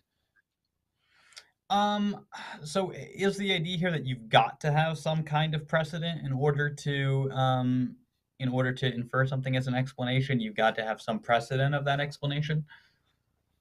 I think it's more that when we adduce certain concepts or what have you as explanations, that if they fall outside of some, I don't really want to use the word experience per se, but that's why I like the word precedent, where it would be like if, I guess the best thing is to sort of provide an example that if you walked into my house and my house was destroyed, and you said, well, Leo, what happened? Your house is a complete disaster. And I said, oh, well, a magic flying unicorn came in and destroyed it. That we're going to call such an explanation into question in virtue of that lying far outside of the expectations that we generally have for the events that occur around us, right? Like, so it's the same reason why if you get in your car one morning to go to work and it doesn't start, we don't assume that there's like magical non-car starting fairies that are like making the car not start. We assume that there's some maybe the battery's dead, the starter something could be wrong with the starter. There's a variety of things. And that even when, like, so even if you check it, the battery has a charge, the starter's good, the alternator's good, why is this not start? That even when we include all those other pieces of information, we still wouldn't turn to to an explanation that brings in a novel realm of entities in order to account for it. And so what I'm asking is why, even in these instances, even if I granted that the event happened, why suppose that there's some entirely novel realm of entities that explains it, rather than it either being that, like I said, it could be explained naturally, or at worst, it just we don't know how to explain it. Okay, so a few points is I think the example you're using is disanalogous to something like the resurrection in an important way, because you're taking something that the sort of event that there is previous experience of, such as a car not starting. And so that's kind of what prompts these sorts of explanations, is that we know these sorts of explanations are commonly associated with this sort of event that we're experiencing, namely our car not starting. In the case of the resurrection, we are dealing with something that we don't have prior experience of. We don't really have prior experience of somebody coming back from the dead. So that's what makes it stand out. And then, as I said, the inference to something like a divine agency is kind of the combination of the event being outstanding from our experience, coupled with relevant contextual socio-religious factors. So I think there's a combination of two things here. It's not just here's a mundane event that's consonant with everyday experience, but doesn't seem to be explained by anything that we commonly know. Then maybe we're just at a something like a mystery there. But maybe if we switch up the example, right? Let's say instead of your car not starting, let's say your car is just gone, right? And let's say it just disappears in front of you spontaneously, right? Like your car just is gone. Something that's very different from our experience. But maybe you'd want to say, hey, maybe some weird quantum something or other happened here, right? It's just a mystery. But now let's add something else to the picture, right? Let's say that you get, a text or something the night before, saying like that like God is going to snuff your car out of existence in front of you tomorrow. So now that you've got that factor coupled with this being an extraordinary event, then I think you start beginning to have maybe not decisive reason, but more reason to consider divine interaction, is that you've got this propositional information, this prediction that your car is going to be snuffed out of existence. With your car being snuffed out of existence, that seems to me to be a much stronger basis for inferring divine action. Does that make sense? Yeah. Oh, yeah, definitely. So, and I think part of the point of what I'm getting at is that part of the point is that this is something that lies beyond our experience. But to run with the example that you were providing, I would say that suppose somebody did come up to you and say that, yeah, so tomorrow your car is just going to poof completely out of existence. And then you wake up tomorrow and your car is indeed gone, much how this is, you made it more analogous to the situation with Jesus, that it wasn't just that this happened, but that it was said it was going to happen. And then I obviously speak a little bit simply here, but that it was said it was going to happen and then it did. But I still think that at the same time, I don't think it would be reasonable to suppose that your car did, in fact, literally, just sort of pop out of existence. That, whoever the person that told you this, well, maybe they came and stole your car. Maybe, something else like that happened. Now, I'm not getting at specifically that, like, Jesus' body was stolen, because I don't know. I personally, I don't think that's probably true, because I don't personally think he was ever put in a tomb. But that's, sort of the idea that there could. I'm sorry. Go ahead. I was going to say, at what point do you think it would be reasonable to start considering a divine explanation? Honestly,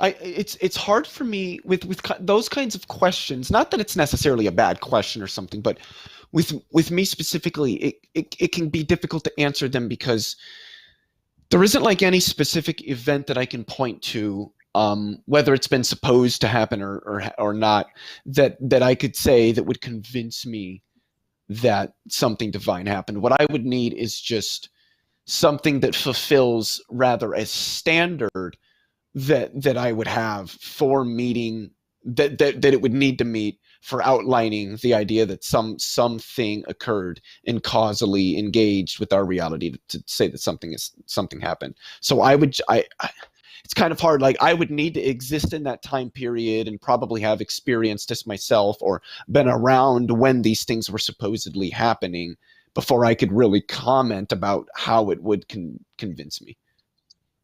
Okay, could I just maybe suggest then that maybe there's an issue with the underlying epistemology there, if you don't even have a method of how you could know in principle that God was trying to communicate with you? Like, if like you were gonna say, if we're gonna be like dial up a skepticism so high that we don't even have a conceivable way that we could infer that something miraculous was going on, that seems like there's a flaw in the epistemology there, because it seems like any theory of knowledge which precludes you from knowing something, even if it really happened, then there's a problem there. Our methodology should be geared towards helping us know what's true and what's really happening.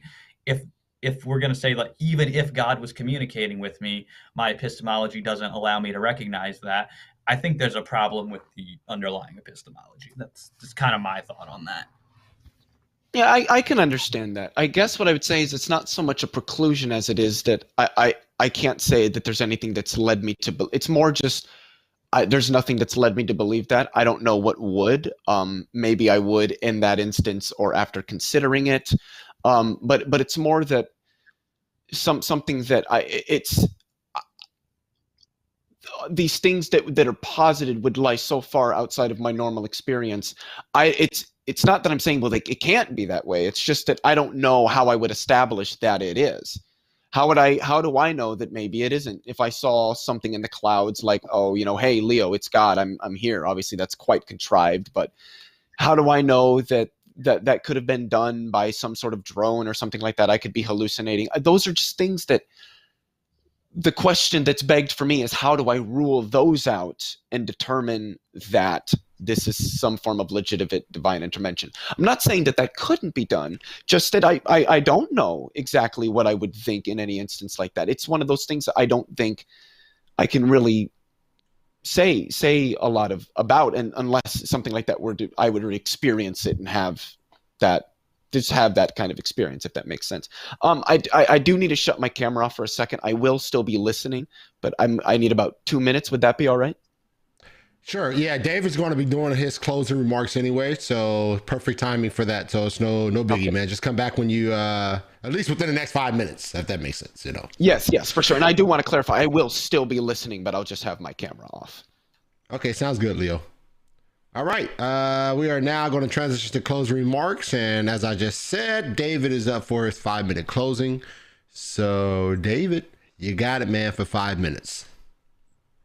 All right, thanks, Marlon. Well, yeah, let me begin by thanking Leo for being such a gracious and enjoyable conversation partner. I really have enjoyed this dialogue. I've enjoyed watching his videos prior to this. He seems to me to be a very intelligent, well-spoken person, and I don't think he's trying to be intentionally dishonest or gotcha or come at me like really hard or anything, or I didn't get the impression at all that he thought I was stupid, and I appreciate that. It lends itself to having a good dialogue, and so yeah, you're a good conversation partner, Leo. So thank you for that. Yeah, unfortunately, we didn't really dive into a lot of the specifics of, at any rate, my case, and part of that I think is just because Leo doesn't really engage with the historical biblical studies side of things, and that's fair. We all have our own sorts of areas of expertise. He's much more of a science guy than I am. I definitely couldn't go toe to toe with him on, say, something like the Pallmann cosmological argument for sure. So, unfortunately, just a lot of it didn't get addressed there. And again, I'm not blaming Leo for that, because again, that's not his field. But I will say I find the historical evidence in support of Christianity to be really good. Certainly something that it's worth considering. And so, I think people should, dive into it, look into it, just see who was Jesus? How much can we really know about him? And I think, the evidence for the reliability of the Gospels and the story they tell us about Jesus is very strong. It's very good. And if what is being presented is true, then we have excellent reason to believe that the Christian God exists. As far as, the issues that Leo raised, I think there's good, philosophical reasons to believe that theism is a simpler explanation than naturalism.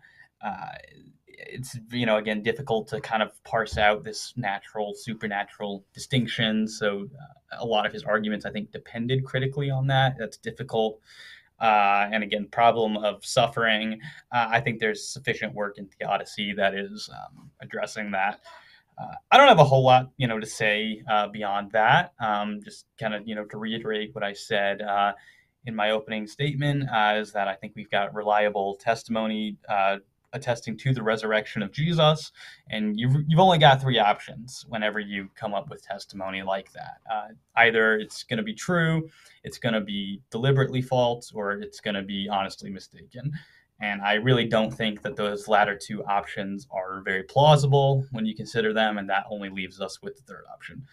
Unfortunately, in this debate, I didn't really have time to present multiple lines of evidence which actually support that the testimony is true as well. Arguments from awkwardly fulfilled prophecy and from unexplained illusions, undesigned coincidences. There's a whole bunch of evidence also that supports, the truth of the premise that they are telling the truth, that we do have truthful testimony about the resurrection of Jesus in the Gospels and in Paul.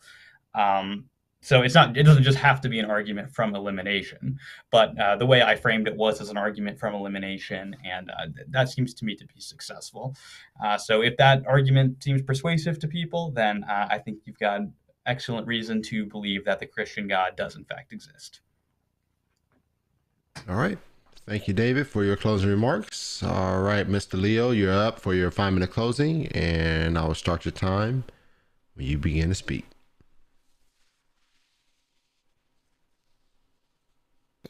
I agree with David. This was actually a phenomenal discussion. I knew David had different beliefs, not in the bad way, but just different from what your standard, Christian, that your sort of run-of-the-mill Christian tends to have. But I still learned a lot, and I always enjoy those discussions where I learn about different positions, and it's more, it kind of is more of a discussion than a debate, despite the fact that we are coming from different perspectives. I also want to apologize to him because I feel like we did kind of talk about more of some of the points, particularly with respect to some of the empirical points that I made, more than we talked about, the case that he laid out. And that just, I do kind of feel bad about that. That feels kind of unfair to me that happened that way, but not that it's necessarily anybody's fault. But with respect to the discussion, what we sort of opened, what became sort of the open dialogue with, I did want to just provide some clarification.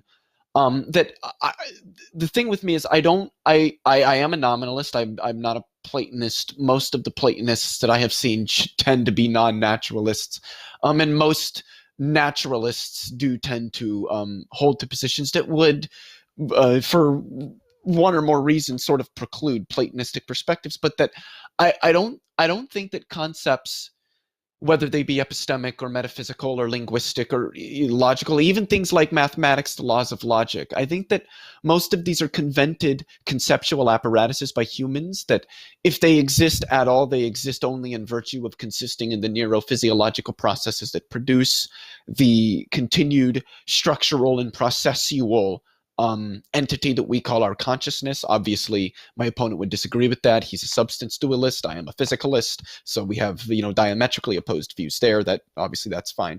But just to provide some clarification there.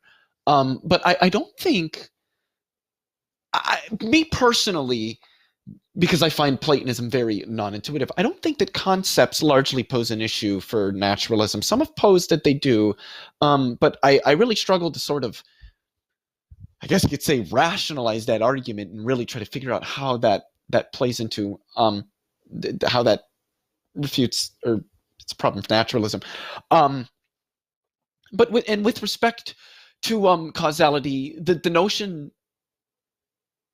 that causality is that there's some sort of just primitive causal notion there, I suppose that could be acceptable. I would just want to know what that primitive notion is. Otherwise, it seems that it would be, there would either have to be some information there. Otherwise, it seems it would just be uninformatively tautological at best. But anyway, I suspect that causality is probably a thoroughly physical entity, I guess you could call it anyway. I don't suspect that it's something metaphysical. And obviously, I doubt my opponent takes to a view like that. So, I mean, he would disagree with this. But I think that not having a meaningful analysis of how this novel reality interacts with ours, despite claims that it does, is not something that's expected, given that it interacts with our reality. Why is it that we can't understand it even empirically? It's often said that we can't, but why not, particularly if it does causally engage? I mean, that could be talked about for ages. So I do think that when we look at how our reality operates, it's not just that a lot of these events are outside of our everyday experience. It's that they seem to go against not just merely intuitions, but like actual aspects. I'm assuming that's 1 minute left. Yeah, that's correct. Okay. That they're not just like out of the ordinary events, but that they don't line up with what we know both empirically, but I would also say that I don't think a lot of miracle claims or divine intervention, and I do have statements about agent causation, but I can table those for now, don't really line up with how we understand the world around us. And I don't think that's a point in their favor. I think that this does align with the notion that our physical reality is probably causally closed and isolated, and that positing the existence of novel entities that causally interact with it is probably not the most parsimonious way of approaching a better understanding of the reality around us and our place within it. All right, guys. Thank you both for those closing statements. And I agree. It was definitely a well-rounded debate, discussion. And definitely think though we didn't jump into probably more of dealing with more of the opening statements per se, but nonetheless, I do feel that it turned out to be a great discussion, a satisfying discussion for me and for the audience. With that said, we're going to jump into the Q&A. And once again, this Q&A will be only 30-minute Q&A. And guys, if you guys can take 1 minute each to respond to the question, who it's for. Both of you got to interact with the question, but you guys are allowed 1 minute to interact with that question. All right. So we have a question here. This first question is for Leo. You'll see that question pop up on the bottom of the screen there. It says, Leo, naturalism is all there is. Astrophysicists hypothesize that a multiverse exists, filled with higher beings. Heaven, hell, and earth are a multiverse. Why couldn't omni-transcendent people exist? Well, I mean, it's not logically impossible. I think that there's a variety of reasons why I wouldn't, and the astrophysicists don't suspect that they do, nor do cosmologists, for a variety of reasons. But I think what's more important is that the multiverse is only a hypothesis. Most cosmologists would probably be skeptical of the notion of a multiverse, though they wouldn't like rule it out. The most promising models being some sort of eternal inflation model. But if there were a multiverse, I would argue that there's either a literal nothingness separating these different universes, pocket universes, whatever, in which case then they just seem together and it's all one universe, and then that's just a universe. Or there is something that's like physical there, or some sort of metaspace or something connecting them, in which case we're just nested inside of that, like galaxies in our universe. And in an instance, that whole thing would be the universe. And so I think that the notion of a multiverse is like metaphysically a little bit incoherent. So I'm personally not going to hold to some sort of multiverse model. Maybe like metaverse, but not multiverse. All right. David, any thoughts? It seems like the questioner to me is kind of assuming that by naturalism, Leo would only believe in the existence of our physical world. And I'm presuming probably he could easily extend that to include all worlds and just say that they're all natural. So I don't know that, positing multiverse is going to be an objection to naturalism. The issue I would raise is that we don't really have a good definition of natural. Leo provided one in physical, but I think we just have clear examples of non-physical things. So if one is going to allow non-physical things into their definition of natural, as in my understanding most naturalists do, then I'm just going to say, why can't I include God in that as well? So yeah, this isn't quite the objection that I would make to naturalism. All right. And here is a question for you, David.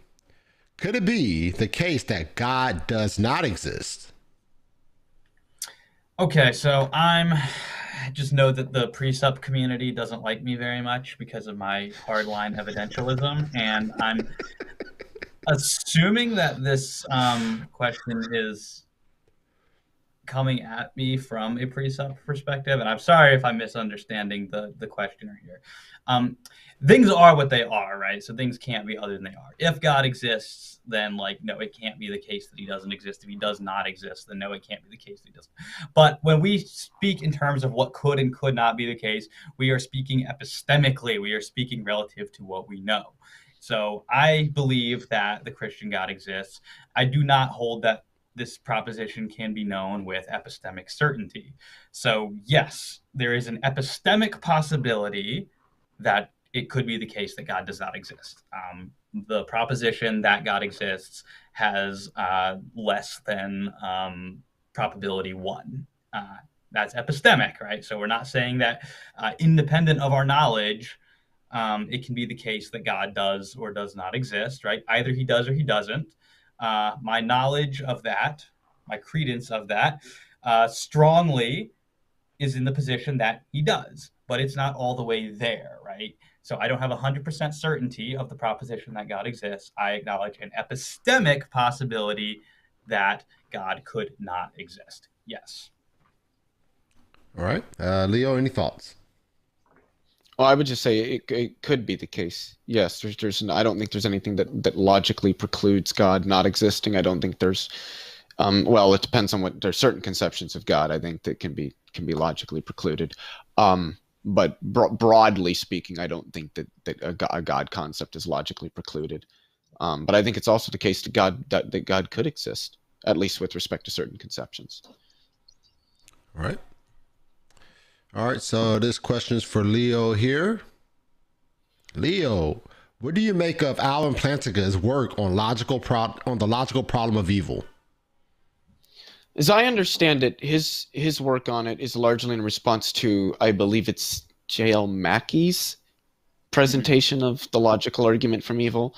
I don't really present the kind of version that J.L. Mackey does.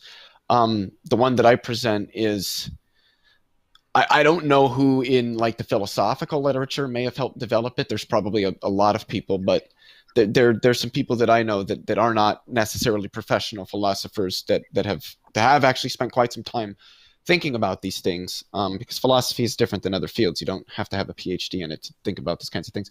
And think the early philosophers who didn't have degrees. But yeah, I don't think that his work broadly really overcomes the logical problem. I think that it's been so long since I've read his work on this. I believe, if I remember correctly, that his objection has something to do with free will. But I don't think that's going to get you out of the logical problem of evil. All right. David, any thoughts?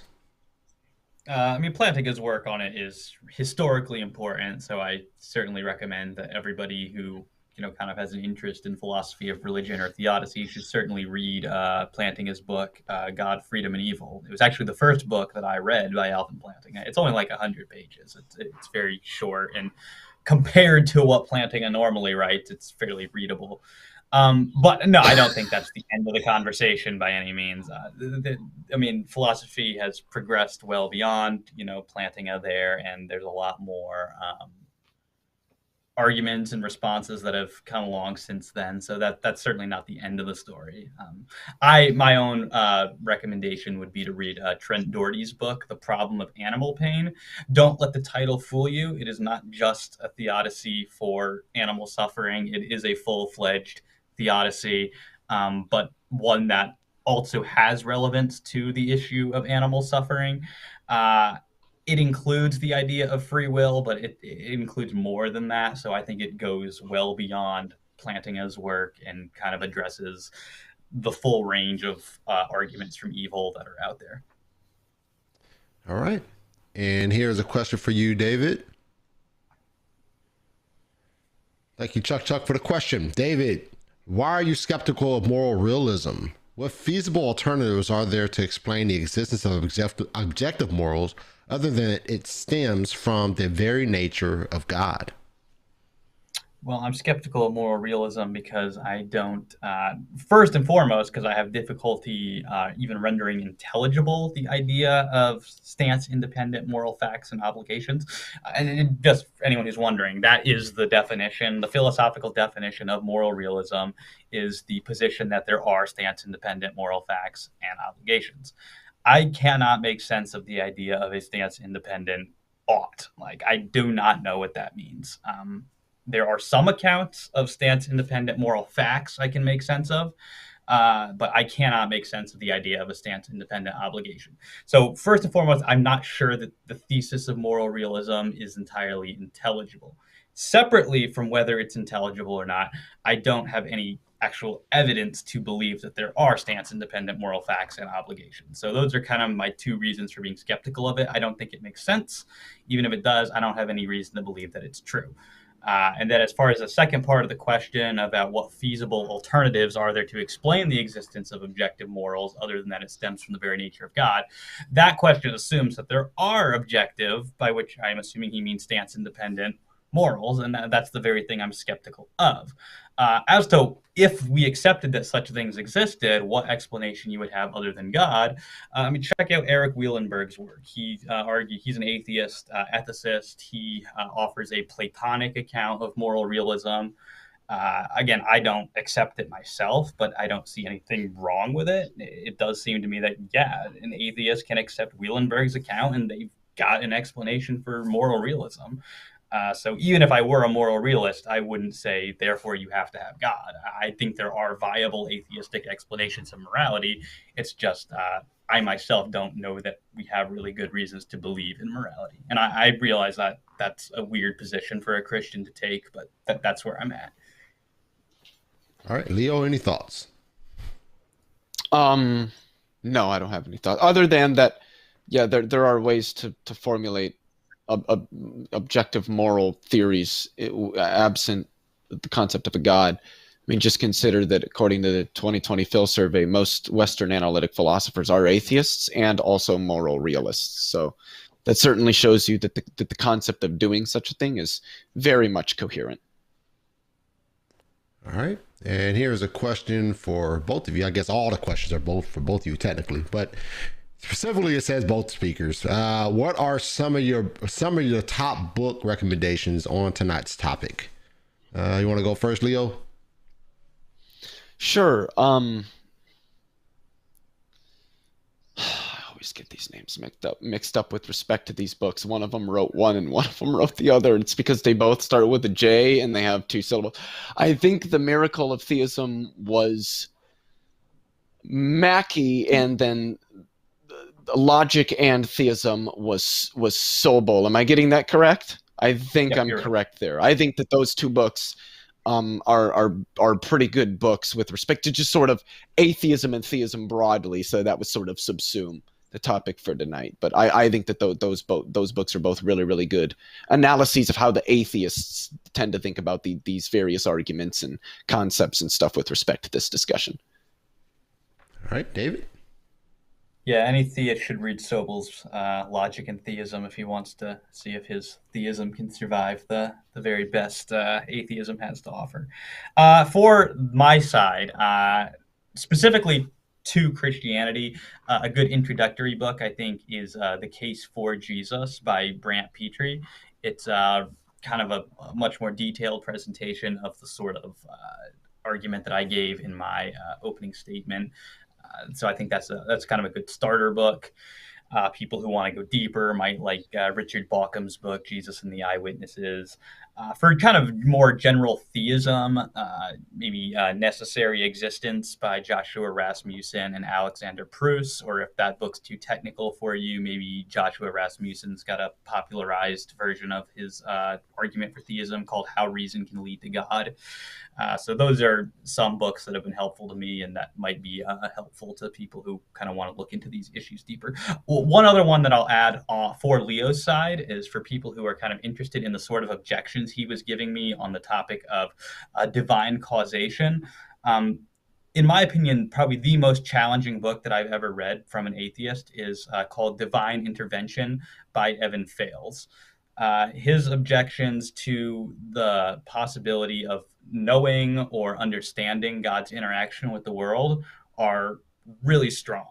So I think that for people who want to see the best on the atheist side, check out Evan Fales' book, Divine Intervention. All right. All right, David, here is a question for you, David. Question here says, David, do you believe God desires for all people to be saved? If so, will all people be saved? If no, God fails with respect to his desire. Okay, interesting question here. So yes, I'm a classical Arminian, so I do hold to the traditional Arminian belief that God has a desire for all people to be saved. Now, Jacob Arminius, when dealing with this particular objection when it was posed to him, famously made a distinction between God having two wills. So he say that God has an antecedent will and that God has a consequent will. And basically what these ideas are is an antecedent will is what you want to happen divorced from all other considerations. So God wants all people to be saved, divorced from all things being considered. Consequent will is what you want to happen plus everything else being considered. Consequently, God does want people to be saved, but he wants everyone to freely be saved. And so this idea that people, God wanting them to freely be saved means that he is not willing to force them to be saved against their will. And so with respect to this, yes, God can fail with respect to his antecedent will, but his consequent will, that people be free with respect to whether or not they are saved, that's the greater desire. That one is not that one does not fail because it's part of that will that people are have the ability to reject salvation if they want to.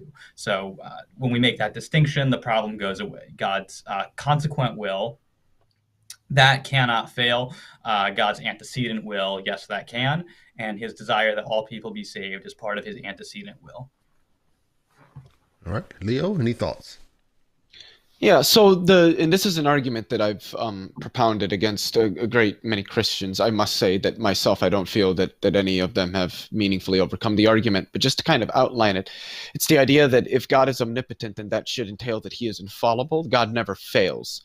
Which is just to say that in any reality God creates, there will be no aspects of that reality that fall out of accord with what God desires. God always gets what he wants. He's omnipotent. How could he not? So if God desires for something to be the case, it could be that all people are saved, or it could be other things like, desiring for maybe Eve to not eat the apple for people who take that story seriously, or literally, I should say. But that when the states of affairs fall out of accord with his desires, then that would just entail that he's failing with respect to those desires, which would entail that he's not infallible, which would be a threat to his omnipotence. So that's how the argument generally goes. Obviously, I do have thoughts with respect to what David said, but this is not the time to get into that. So I'll leave it there. All right. And David, you have I'm surprised. This is a Christian platform, and David has like a lot of questions. Like pounding David a little bit here. It's those Calvinist pre-suppers, Marlon. They're my biggest fans. Oh man, I got a good atheist community that follows this page, man. So I got some atheists hitting you hard, man. All right, Travis, thank you for the question. We have records of 4,200 religions. Can they all be explained as naturally as yours can be explained? Well, the question assumes that mine can be explained naturally, and I don't accept the assumption inherent within the question. Yeah, I mean, I don't know. I haven't looked into all 42,000 of them. But the ones that I have looked into, the alternatives to Christianity, yes, I think they can be explained naturally, whereas I do not accept the assumption inherent within that question that Christianity can be explained. All right, Leo. Yeah, I don't really know how many religions there's been. I would just wonder what he means when he says, "Can they be explained naturally?" I would, because I know who Travis is. I would need to understand what it is that what he means by that. Okay. All right. And here's another question. We got a couple more minutes here in the Q&A, so bear with me, guys. I don't know why my little question thing is not popping up all the way. It's frustrating me a little bit. But nonetheless, in argumentation, a negative argument doesn't dismiss a positive argument. Also, a positive argument doesn't dismiss another positive argument. How do either of you dismiss the other's argument? You want to go first, Leo? In argumentation, negative argument doesn't dismiss a positive. So I mean, I guess I could just sort of think about it. I mean, sure, yeah. I mean, I think I basically outlined how I would respond to Leo's argument in my rebuttal to his opening statement. I mean, I don't accept his assumption that the natural world, or by which I think he means physical world, that belief has probability 1. I think that has to be reached via inference in the same way that I think other beliefs do. I responded to his argument that naturalism is simpler than theism by saying that I actually think theism is simpler than naturalism and that it only posits the existence of one fundamentally existing thing.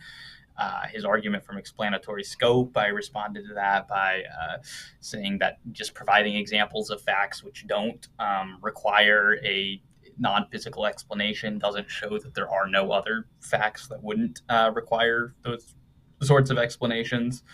And I offered Doherty's saint-making theodicy with respect to the argument from evil, excuse me.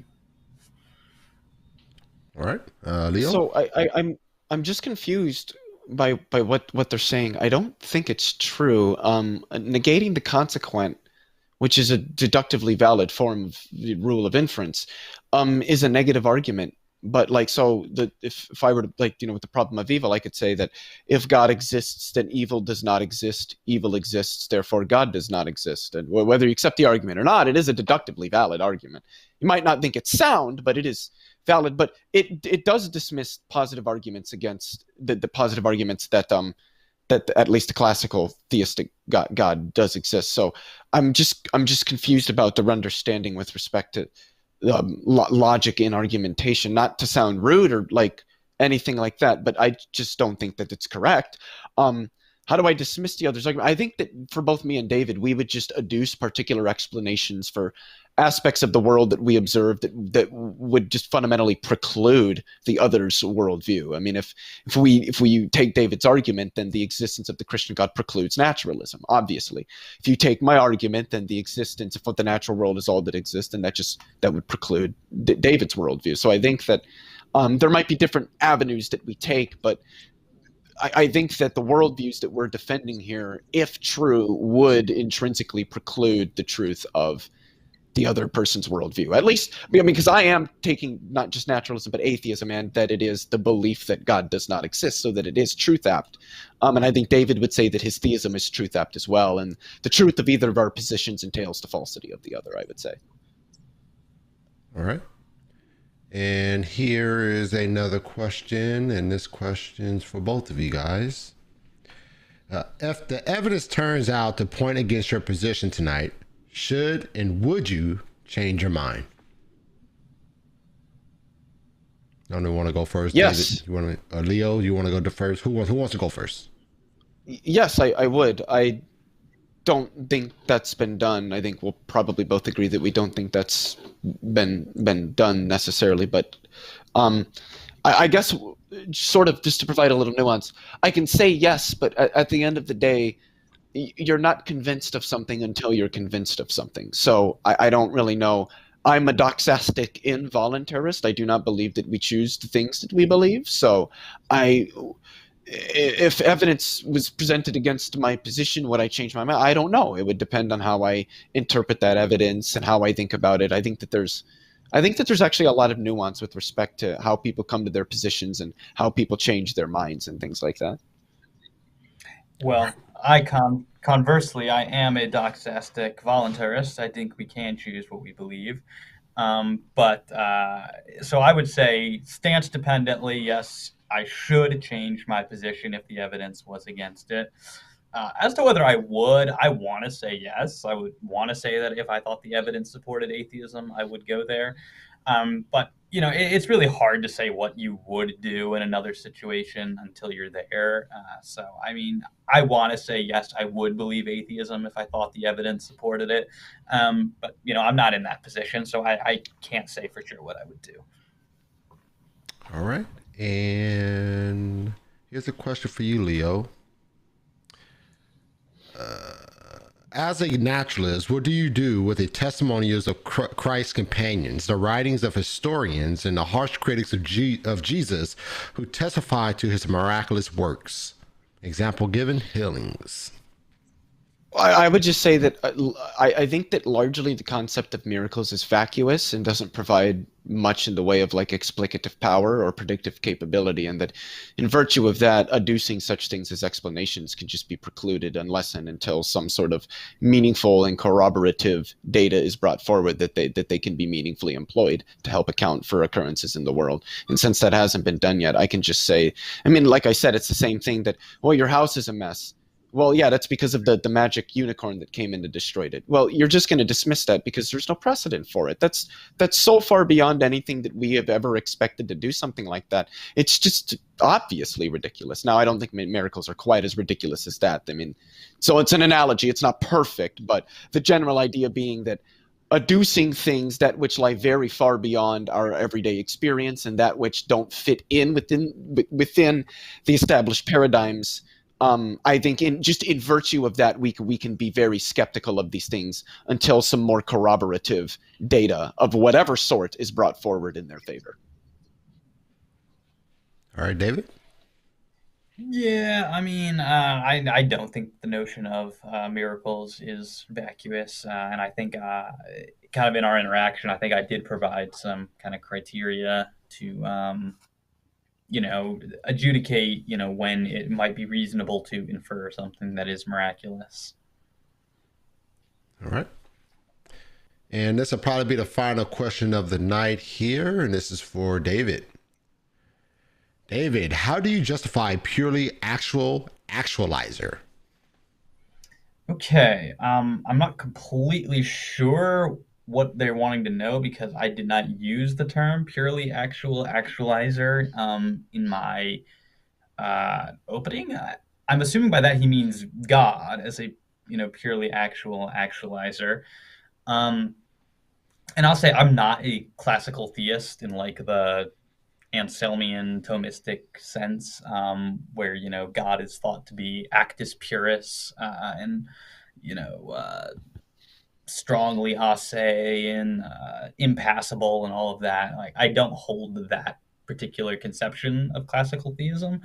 So I don't really speak in terms of God as being a pure act because I don't really know what it means for God to be actus purus. As to how I would justify my belief that God exists, that there is a God, I mean, I think my opening statement speaks for at least one way I would do that. And I could adduce other arguments from the existence of, say, consciousness or contingency or rationality and things like that. But yeah, I mean, it's going to be several stock arguments for theism that I would use to justify my belief in the existence of a God, assuming that's what he means by a purely actualizer. All right. Leo? I don't know what a purely actualizer is. I guess I really know what they mean by that. All right. All right, guys, good stuff. Once again, this was a fantastic debate. I learned a lot from listening to you guys, and the audience definitely learned a lot as well. And hopefully you guys learned a lot from each other. I always emphasize, like, if we don't understand something, if we don't know something, or we don't know something about a particular position, like, for example, David pointed out that he's not your run-of-the-mill Christian in that sense. Like, there are some positions that he holds to that was sort of, me as a Calvinist, I'm like here grinding my teeth, and I'm grinding it like, because I'm like, David, but you're a nice Calvinist, Marlon. You know, but it's fun. It's fun to dive into these type of areas, man. And so I always want to emphasize to everyone that comes on is like, if you don't walk away with your position changed, and, you know, obviously, Leo, we pray that you come to Christ. You know, we pray that Christ does a great work in your heart. You do come to Christ. But nonetheless, if you don't walk away with your mind and everything convinced that Christ is true, Christ is real, but at least you walk away from this conversation with a better understanding of David's positions, and so you could better interact with those positions. You know what I mean? So I do appreciate both of you guys for coming on, and I know you guys, I think you say, Leo, you're Central Time, and Dave, you're way on the East Coast, I believe, right? So I moved to Illinois, so I'm on Central now. Central Time too. So you guys are a couple hours ahead of me. So you guys go ahead and get rest. And hopefully, David, I'll be praying for you, man, for that, for the struggle you're going through right now, with the physical struggle, should I say, that you're going through right now. Praying for you. And Leo, thanks again, man. I appreciate you. I know this is your first time on the God's Truth. Hopefully, this has been a great experience for you, and I look forward to perhaps inviting you on again for another discussion.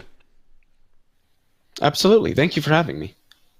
All right, guys, I will let you guys go, and I look forward to perhaps doing this again sometime. All right, you guys take care. All right. All right. Have a good night. All right. All right. Another great show in the books, guys. Another fantastic show. And what do you guys think about the show? You know, what do you guys think about it? You thought it was a good discussion? You thought it was a good debate? I definitely think that this was a good discussion.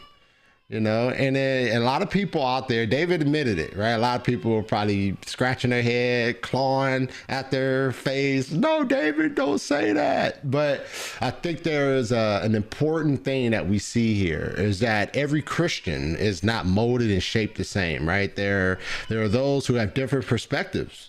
You know, and I think we can appreciate that from the perspective of being able to allow for ourselves to really interact with those differences. And that's important for us to do, right? And we may walk away with it saying that's inconsistent, and, you know, David didn't represent the Christian position well, and all this. You know, we may walk away with that perspective, and you have the right to do that, right? But at the same time, I think it's important for us to be able to nuance our arguments and nuance our positions, and be able to dive into these areas that you're not necessarily confident in, perhaps. You know what I mean? So I definitely think that this was a well-rounded discussion, and I think these two were compatible. You know, a lot of times in putting these discussions and debates together, it could be really difficult to find compatible debate partners until and you have that debate where one is speaking over the opponent's heads to the point where the opponent can't even interact.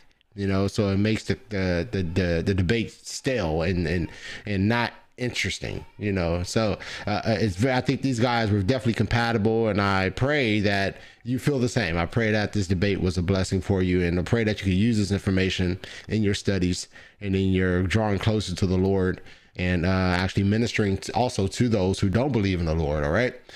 So just make sure that if you have yet to do so, before you leave this channel, make sure that you subscribe. Make sure you hit the like. You know, the like is once again the algorithm increaser. So I need you guys, before you leave, hit that like button. Please hit that like button on the Gospel Truth, and subscribe and hit that notification bell so you don't miss out on any shows, debates, interviews, or commentaries. All right, so make sure you do that. All right, that's it. I am out of here. I thank you guys for joining us tonight. May God bless you, and may God keep you.